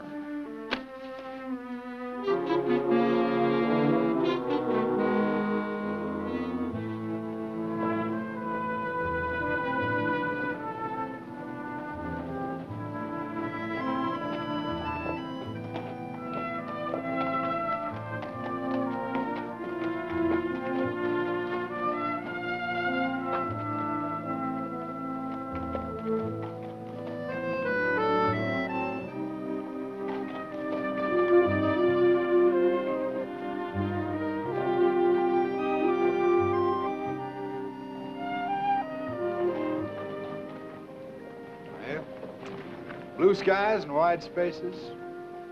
Clouds, like your letter said. Not many trees, though. How are you, Ernie? Go ahead and get it over with. Get what over with? It's an old joke and a bad one. I shot a man once for asking it, but you ain't going to be happy until you do, so go ahead and get it over with. I might not be as forbearing tomorrow or the next day. Your name, Ernie Backwater? That's right. That mean you Backwater? Not while I'm alive. How about you? Have you grown soft in 2 years? Why?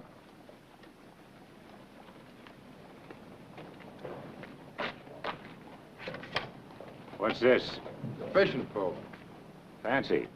What's it for? Fishing. Trout, you said. I'm going hunting. For what? A man who killed 5 people, killed one of my posse, got sentenced to hang, broke my jail, burned it down, killed my deputy, shot me in the belly and left me for dead. It's a miracle I'm still alive. You want to come? Now, Ernie, you knew about this when you wrote me that letter about the 6-pound trout and the 400-pound bucks. I don't ask favors, and I'm not now. I wrote you the trout was biting, and they are. That it was a good deer season, and it is. I'm going hunting for something else, that's all.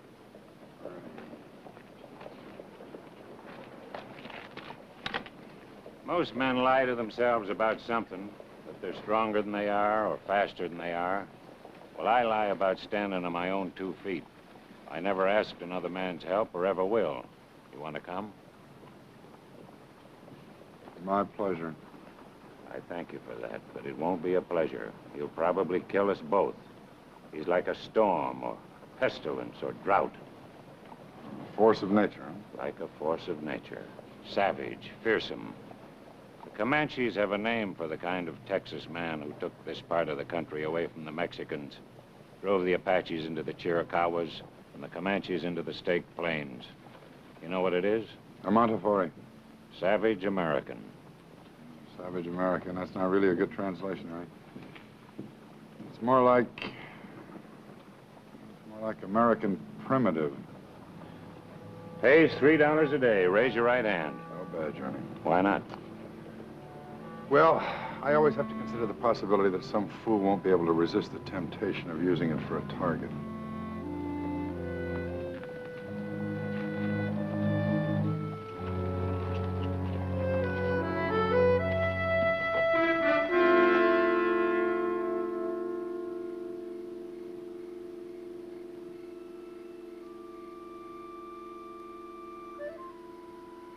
How long? 20 minutes. He do sleep sound, don't he? That's a rag doll down there. He's out in the brush. That's right. We're up there looking down our throats.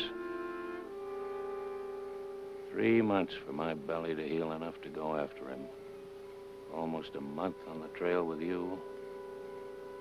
Hard to believe we've really found him. I'm going out in the brush. You're good here. No, my eyes are going on me. The light's bad here. I won't trust a rifle. I'll get a little closer. Ernie.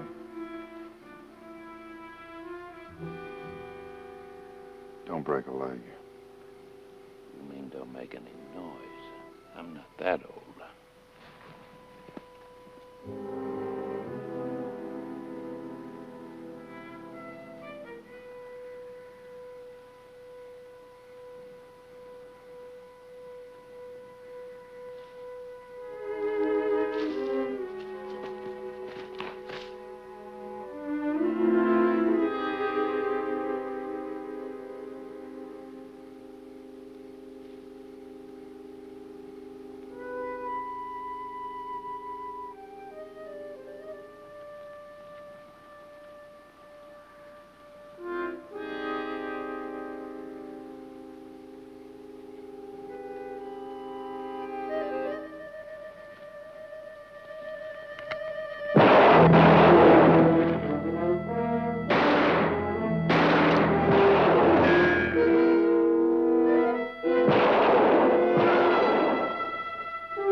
Don't do that.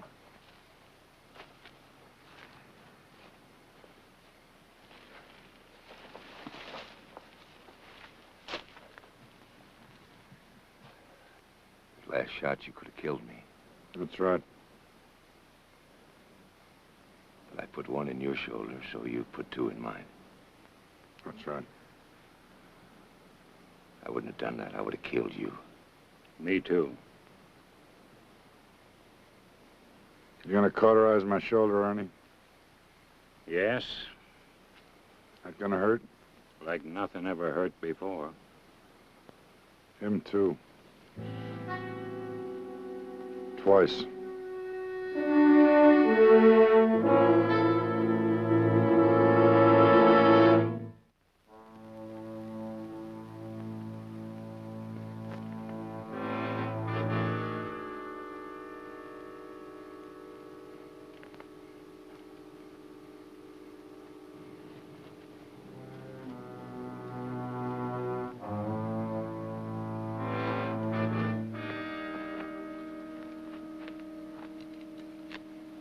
Ernie? You afraid I'd chew through them?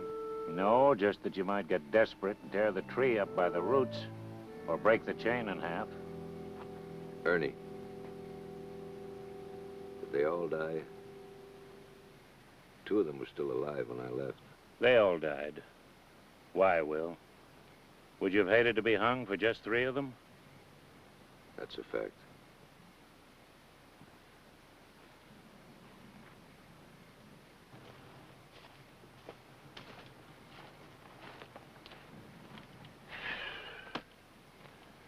There's one place for you cripples. A way station between us and a trip back without water. You ain't gonna lose that arm on me before we get there, are you? Not if I can help it. You feverish? A little. Well, go to sleep. You need your rest. Ernie? Yeah? Ernie, you don't want to hang him, do you? I never want to hang a man. No, I mean some less than others. No, they're all the same to me. I bring them in, the court tries them, the jury brings in a verdict, the judge sentences them. I gotta get some sleep. Ernie? Yes? Ernie, you say it was his son? That's right. He was murdered by 5 men? That's right. For a $10 gold piece. His pa gave him. His 15th birthday. And he hangs for that? For revenging his son? No. He killed the wrong men, Paladin. How? With a shotgun, mostly. Not in their sleep, though. He woke them up, and he killed them. Does he know? No. We tried him for killing one of my posse. Not for those saddle traps. We thought they'd done it too. You gotta understand the facts of life. No jury in the world was gonna bring a verdict against him. Only thing is, he did kill one of my posse. Then my deputy in escaping. A month later, the 5 men who had killed his son were taken in Sonora for murder. They were gonna hang anyway, so they told what they'd done. Ernie. Yes? You're not gonna tell him. For what purpose? He shot you. Why didn't you kill him, Paladin? I told you. No, you didn't tell me. Not really. Get your sleep, Ernie.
Ernie? Yes? I want my boots. I told you, no. That was yesterday. That was for the last 13 days. We're gonna reach town tomorrow? I hope so. Well, then you're gonna have to shoot me because I am not gonna ride into town without my boots. I could make you walk, tied to my horse's tail. Ernie, you do that and I might lose my temper. And when I lose my temper, I sometimes act like a fool. I don't want to do that so close to dying.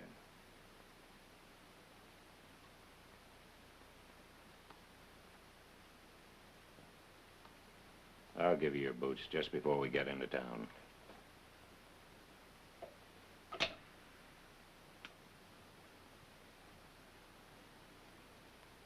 You heal slow, gunfighter. All right, Will. You took yours off yesterday. I didn't holler as loud as you did either when Ernie put the iron to me. It's just because you were making so much noise you couldn't hear yourself. Ernie, who hollered the loudest? You was both as brave as pussycats. Now let's get riding.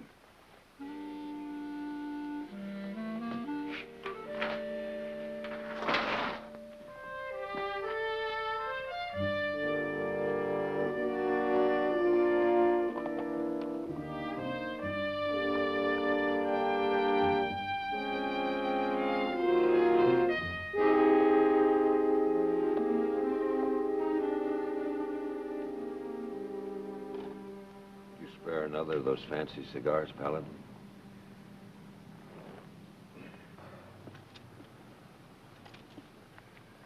Thanks. When, Ernie? Tomorrow morning.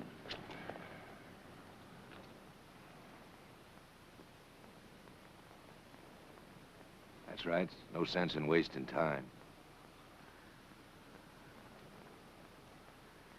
Now, I wish you'd have shot a little more on target.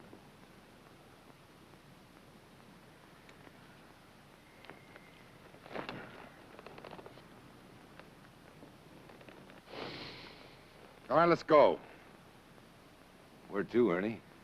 Or have they rebuilt your jail already? No, the council hasn't even voted the funds for it yet. I thought maybe the schoolhouse. No. Why not? Children, Ernie. They'll be leaving in 10 minutes. Tomorrow's Saturday. And they'll be back Monday. If you want to hang a man out of a schoolhouse, find someplace else. Cellar, hotel room? All right, the hotel. But first we get a barbershop bath. We need it. Thanks. You know, I keep wondering if I could take you in a fair fight. I keep thinking about it. Does it bother you?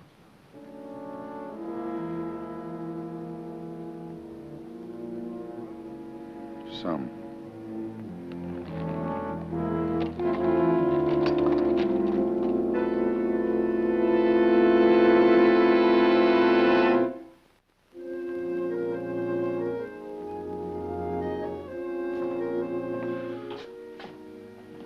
There's nothing like a barbershop bath.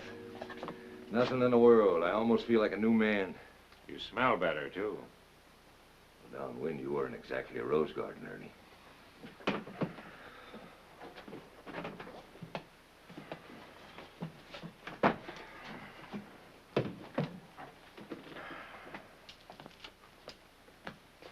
Oh, come on, Ernie.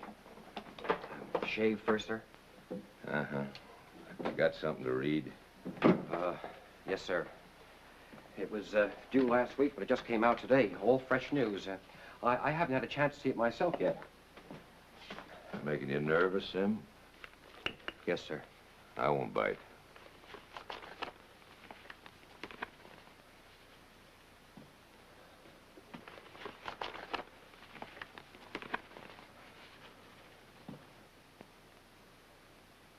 Oh, for nothing.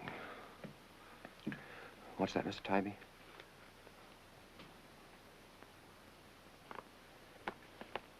How's your wife, Sim? Oh, fine. How many children do you have now? Oh, 4, sir.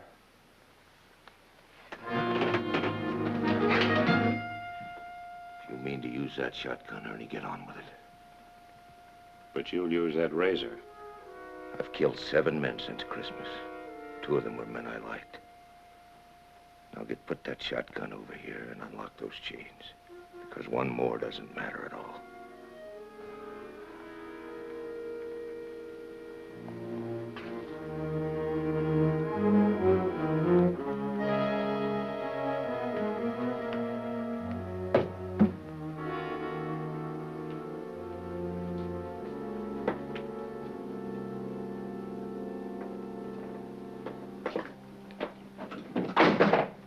Put your handgun down at my feet.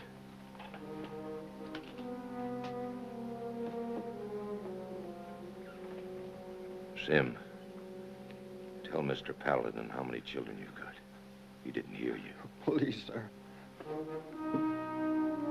Now put your gun over here with Ernie's. Stop thinking, Paladin. Because no matter how fast you get that bullet off, my reflex will make his children orphans.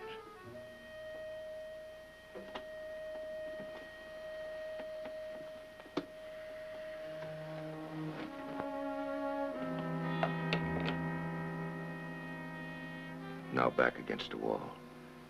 Your hands high.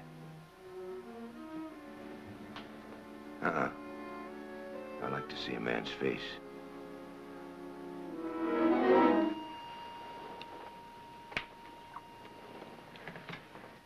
Now, Sim, you and I are gonna kneel together. Just careful, like. We're gonna pick up Mr. Paladin's gun and put it in my left hand. Real careful, like.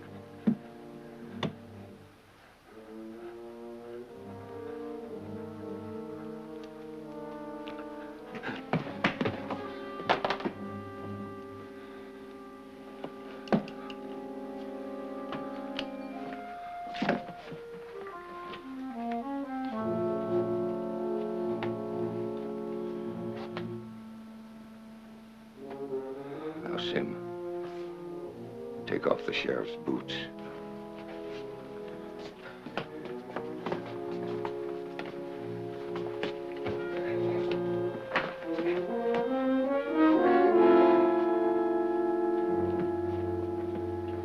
You've got a sense of humor. I always did admire that in you, Will.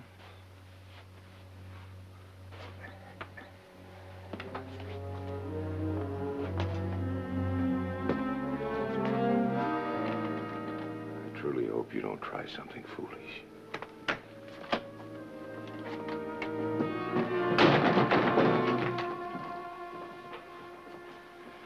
Well, I guess it's this. He is a murderer.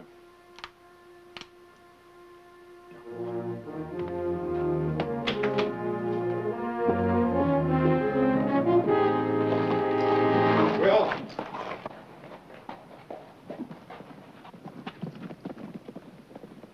You know, I expected you to come up with something, Paladin. That ain't much of a gun for this kind of thing. It doesn't have to be this way, Will. You better not shoot fancy this time, friend. You're not that good. I know. I'll shoot straight. Why, Paladin? Those men are murderers. Even the newspaper says so. What about the 7 men you killed who weren't murderers, Will? What about them? I still have to try.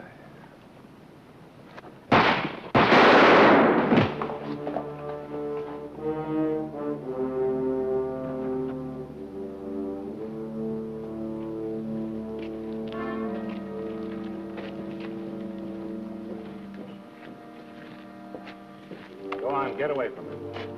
Go on home.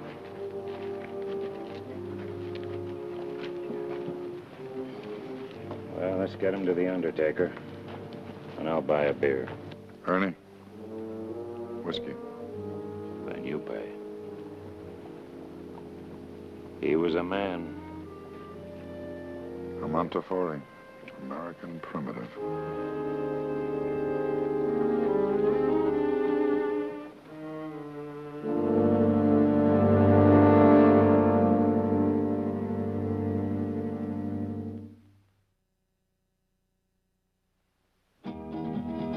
I've gun will travel reach the card of a man. A knight without armor in a savage land. His fast gun for hire heeds the calling wind. Paladin, Paladin, where do you roam?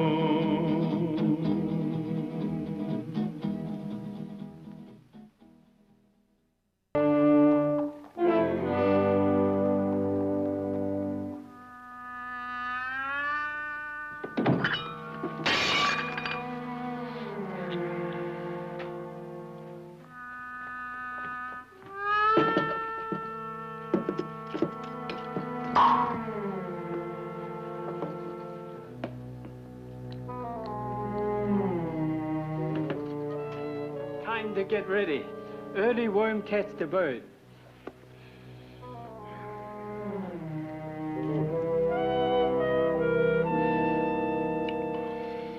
Hey, boy, my train doesn't leave for 3 hours yet, and besides it...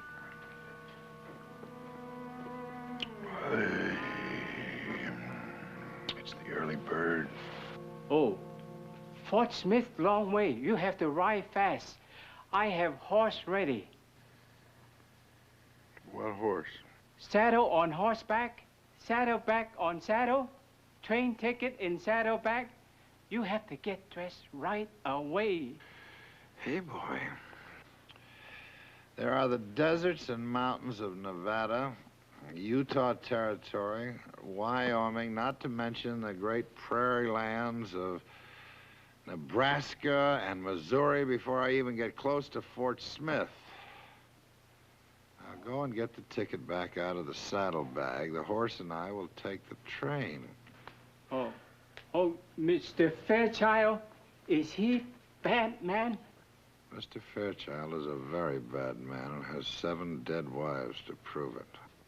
Fairchild's last wife was the daughter of an old friend of mine. And I intend to see him stand trial. That case don't go by train. Take horseback and shortcut. Hey, boy. No horse. Gee, then stableman win bets. What bet? I say Mr. Paladin can ride to Missouri very fast in less than 4 days. Stable man say no can do. I say, I from Missouri, show me. We make $2 bet.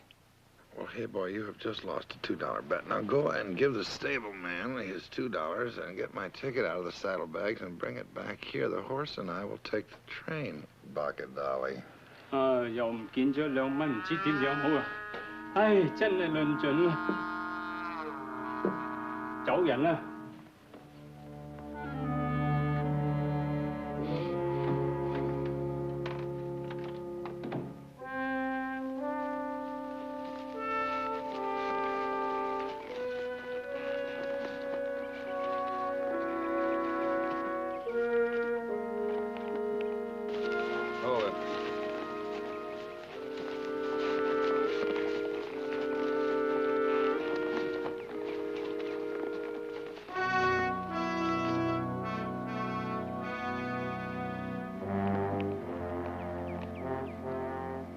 What is it? It's an extra day's life for you. A good night's sleep for me, thanks to an Osage funeral ceremony. Mind if I have a drink of water?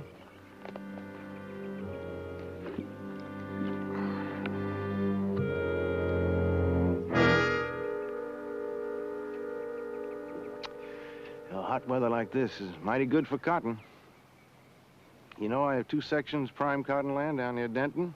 Man, the land like that don't need nothing more. And you'd be very happy to write me out a deed free and clear to turn you loose.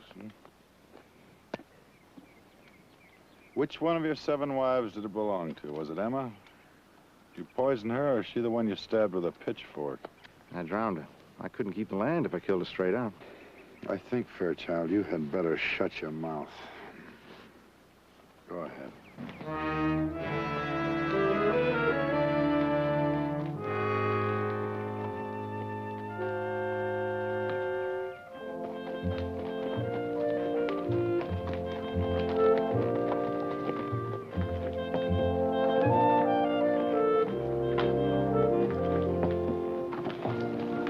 Afternoon.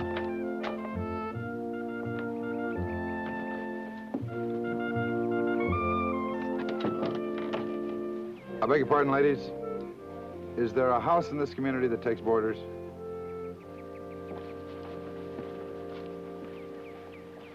Ain't no boarding house, not for you. Oh, I see. Well, do you have a jail? Kind of. We got us a sheriff down the road yonder, half a mile to the right. Sheriff Stinchcomb. Much obliged. He gonna take Billy McGuire's place? That what you brung him for?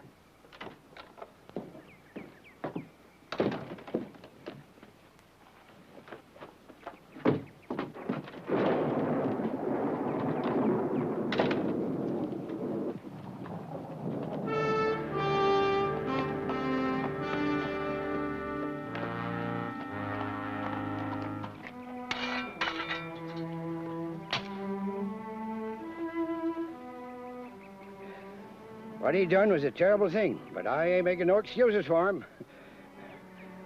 Have mercy if you see fit.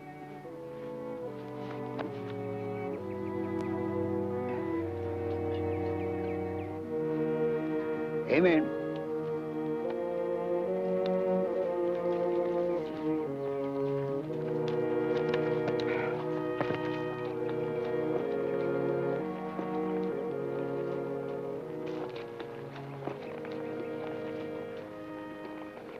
Sheriff Stinchcomb? Yes, sir, that's me. Good evening, little lady. I saw the tree with the paint on it. I'm prepared to honor the Osage request for privacy. I'd like the use of your jail for my prisoner until their ceremony's finished. They'll be having their burial in the morning. We can put you up for the night. Lady May, get on down to the house and prepare an extra place for supper.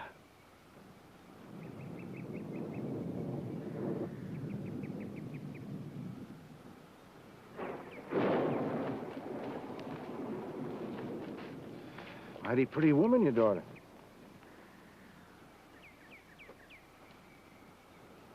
What's his crime? He had 7 wives. Probably killed all of them. The last one, in Fort Smith, he poisoned for $10 worth of paste jewelry. How did you come by him?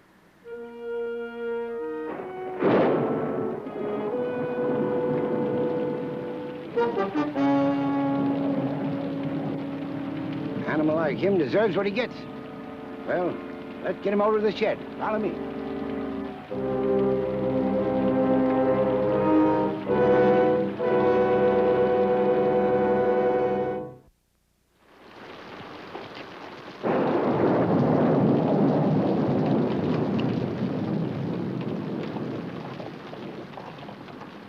Put him on in here.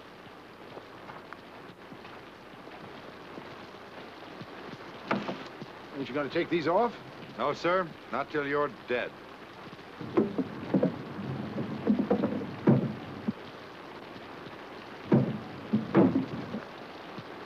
You go on up the house. I'll see to the horses. Thank you. You won't have to wait long.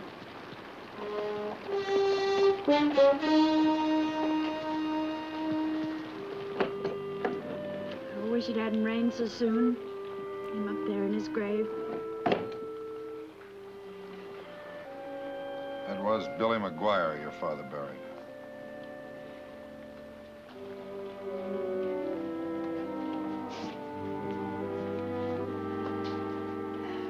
You knew him? I only heard his name. He didn't mean to kill nobody, not down in his heart. If you could have seen him, you'd have known that. There just wasn't no reason for him to suffer the way he done, pinned up out there in that shed. He was a prisoner? For 3 months. He couldn't stand it no longer, so he killed himself. Oh, I wish to death I could get away from this place. You're leaving tomorrow, ain't you? Yes, ma'am. I saved some money. $17. It's yours if you let me go along. Well, Letty, there are 100 different ways that you could get hurt between here and Wichita. Mister, I do know what hurt is. There's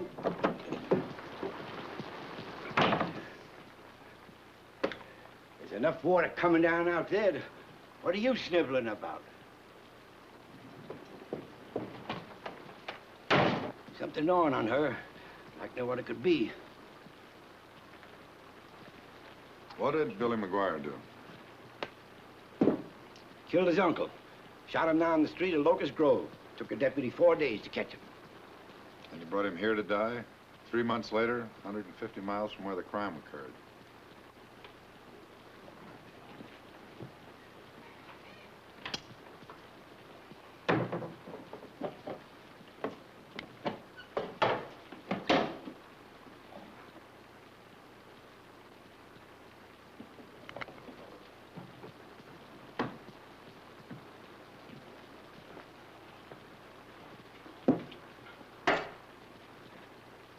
What's that? That's the way it is. $100 the price we pay. Is that what the deputy got for Billy? That's what everybody gets who brings us a prisoner. And what will you do with Fairchild if I sell him to you? Now, don't goad me. You know what we'll do.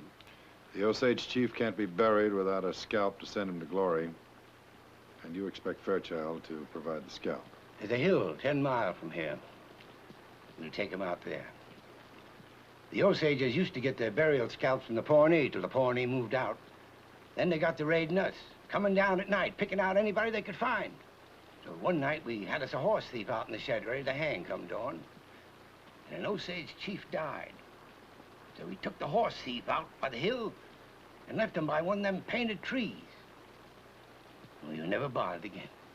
And how many others have you left by the painted trees for slaughter? There ain't enough of us to fight them Osages. Mr. Stinchcomb, I have had a rather trying week. I saved that craven thing out there in your jail from a lynch mob in Fort Smith at considerable risk to my own life, and I do not intend to see him used as a human sacrifice. He will stand trial in Wichita, and then he will be hanged, legally. We ain't ever gonna make it. Not without horses. Oh? What did you do with the horses? Run them off into the brush. And what with the dark coming on, All right.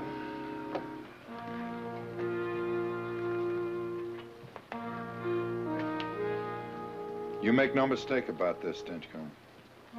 I will ride out of here tomorrow morning, and Fairchild will be with me.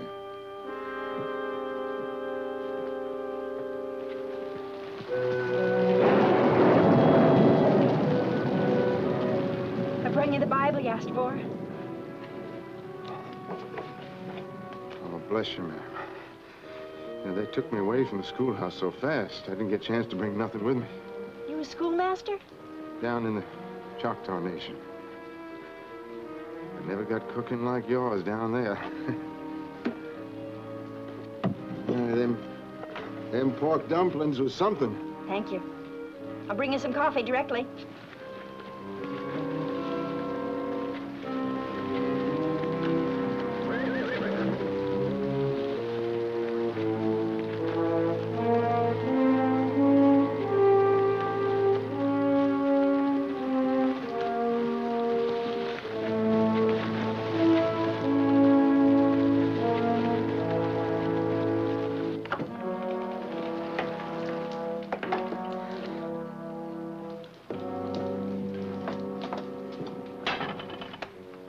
Men are coming.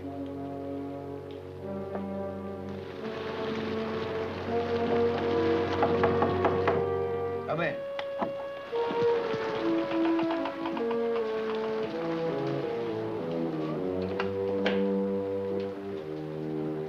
That the prisoner? And we better get started. He's a Christian man, Papa. You can't do this to him. Letty, Fairchild is not a Christian man. He's a cold-blooded animal who would gladly kill you for 15 cents. However, your point is well taken. Now, is there any place else you can stay? I don't want you here tonight. She can stay down the road a piece with Mrs. White. She'll take her. Good night, Letty.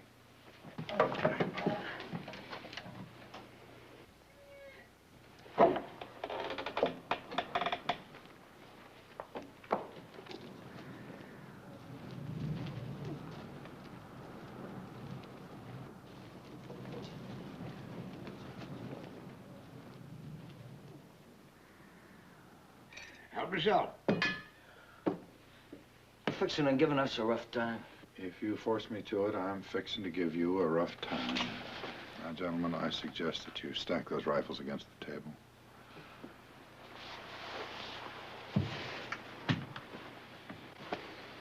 You want more money? Nope. Now, mister, you don't let us take that man out there for them Indians. They're gonna come riding down here. 10, maybe 15 of them, and they're gonna take somebody. Well, maybe somebody like Letty there. Maybe somebody like Mama. You figure that killer out there, he's worth more than either of them? What makes you so sure he's a killer? You said so. I could have been lying. I could have picked up some strange little man, brought him in here for the $100. You people are so anxious to save your own skins, you didn't even question that possibility. Every man we brought up on the hill was a guilty man. What proof did the deputy give you who turned Billy McGuire over to you? Billy McGuire killed a man. That makes him a murderer. You put Fairchild up on that hill, what does that make you? We got no choice. And he's gonna die anyway. Most of us are. Why Fairchild? I saw an old woman at the general store. Why don't you take her? Her life's almost over. And when you finish with her, you could start on the lame and the blind and the sickly. Why, there'd be enough unfortunates in this community to keep you people safe for a long time. That ain't the same, and you know it. Isn't it? When you start to evaluate human life to decide who can and who cannot survive, then there's no place to stop.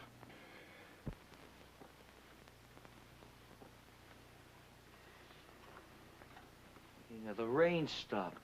No, we're wasting time. Gentlemen, so there won't be any misunderstanding about tomorrow morning.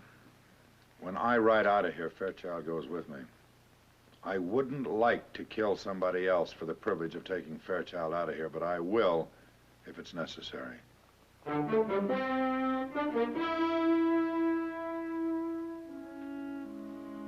suggest you gentlemen adjust yourselves to this. Sit down on that sofa. Make yourselves very comfortable because this is going to be an extremely long night.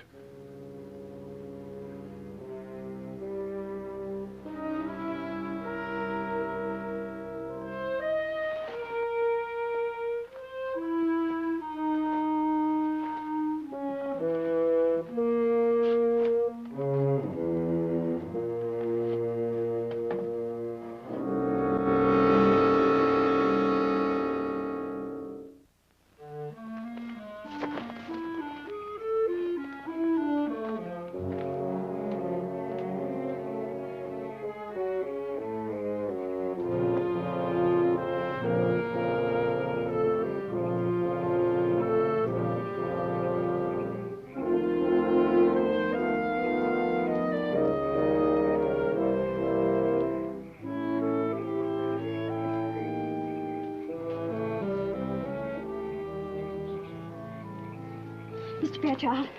Mr. Fairchild, they're going... I mean, there's something I have to know. You didn't kill nobody, did you? You did bring you up here for the money? Money? They're going to give you to the Indians, Mr. Fairchild, to be killed. Oh, no. They wouldn't do that to a peaceable widower like me, little lady. I can prove them charges against me is false.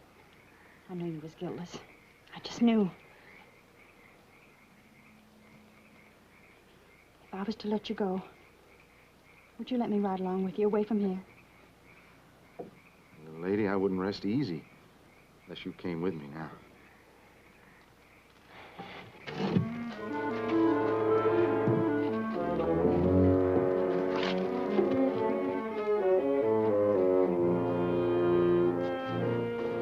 I put the horses over in the trees.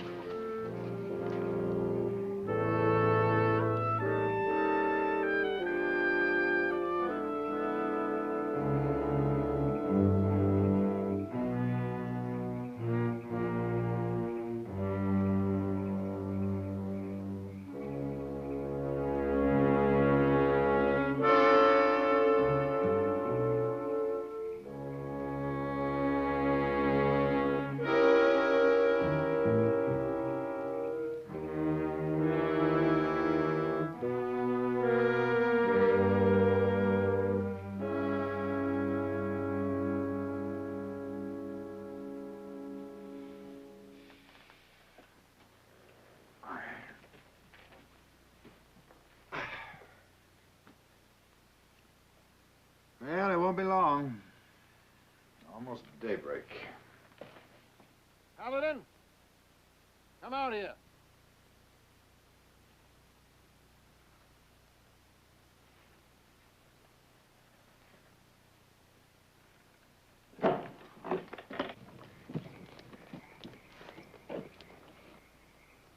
Let's talk a little business, Paladin.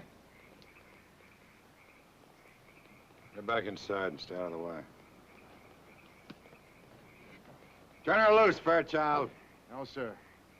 There's some horses out in the trees. Send somebody to fetch them.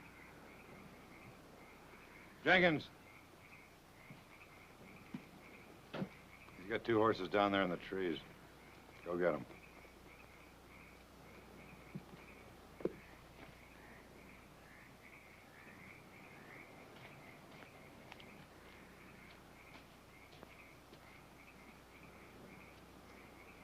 Now give me the key to these chains.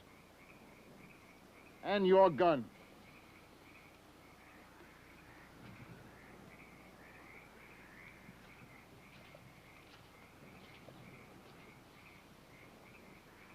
I don't suppose it would do any good to ask you to leave her here. I suppose right. Put him on a stump.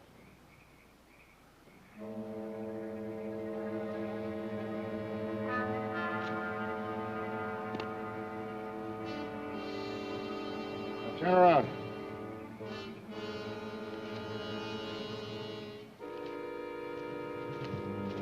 Letty. Move!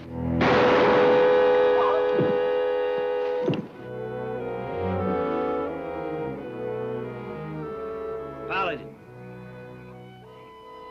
Now, maybe it won't make no difference to them Indians if he is dead. You can't have Fairchild dead or alive. Paladin, we'll find another way to handle the Indians next time. This time, let us have him. I'm gonna bury Fairchild. I'll dig 1 grave or 2, either way you want it. And you make up your mind what you're gonna do with that thing. Either use it or put it down.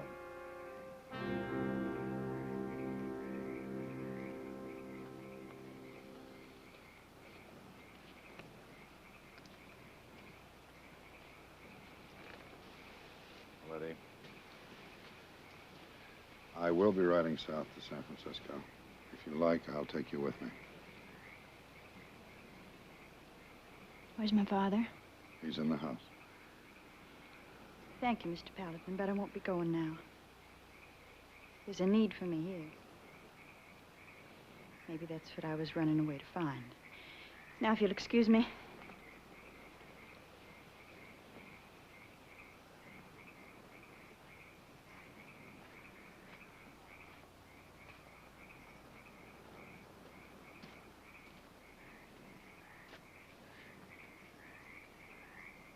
There's $100 in the house, Paladin. If you leave him.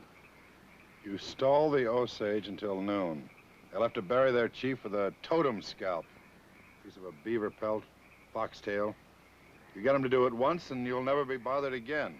We can sell some of the land if $100 not enough. You can get those 2 shovels over there, and I will watch you bury Mr. Fairchild.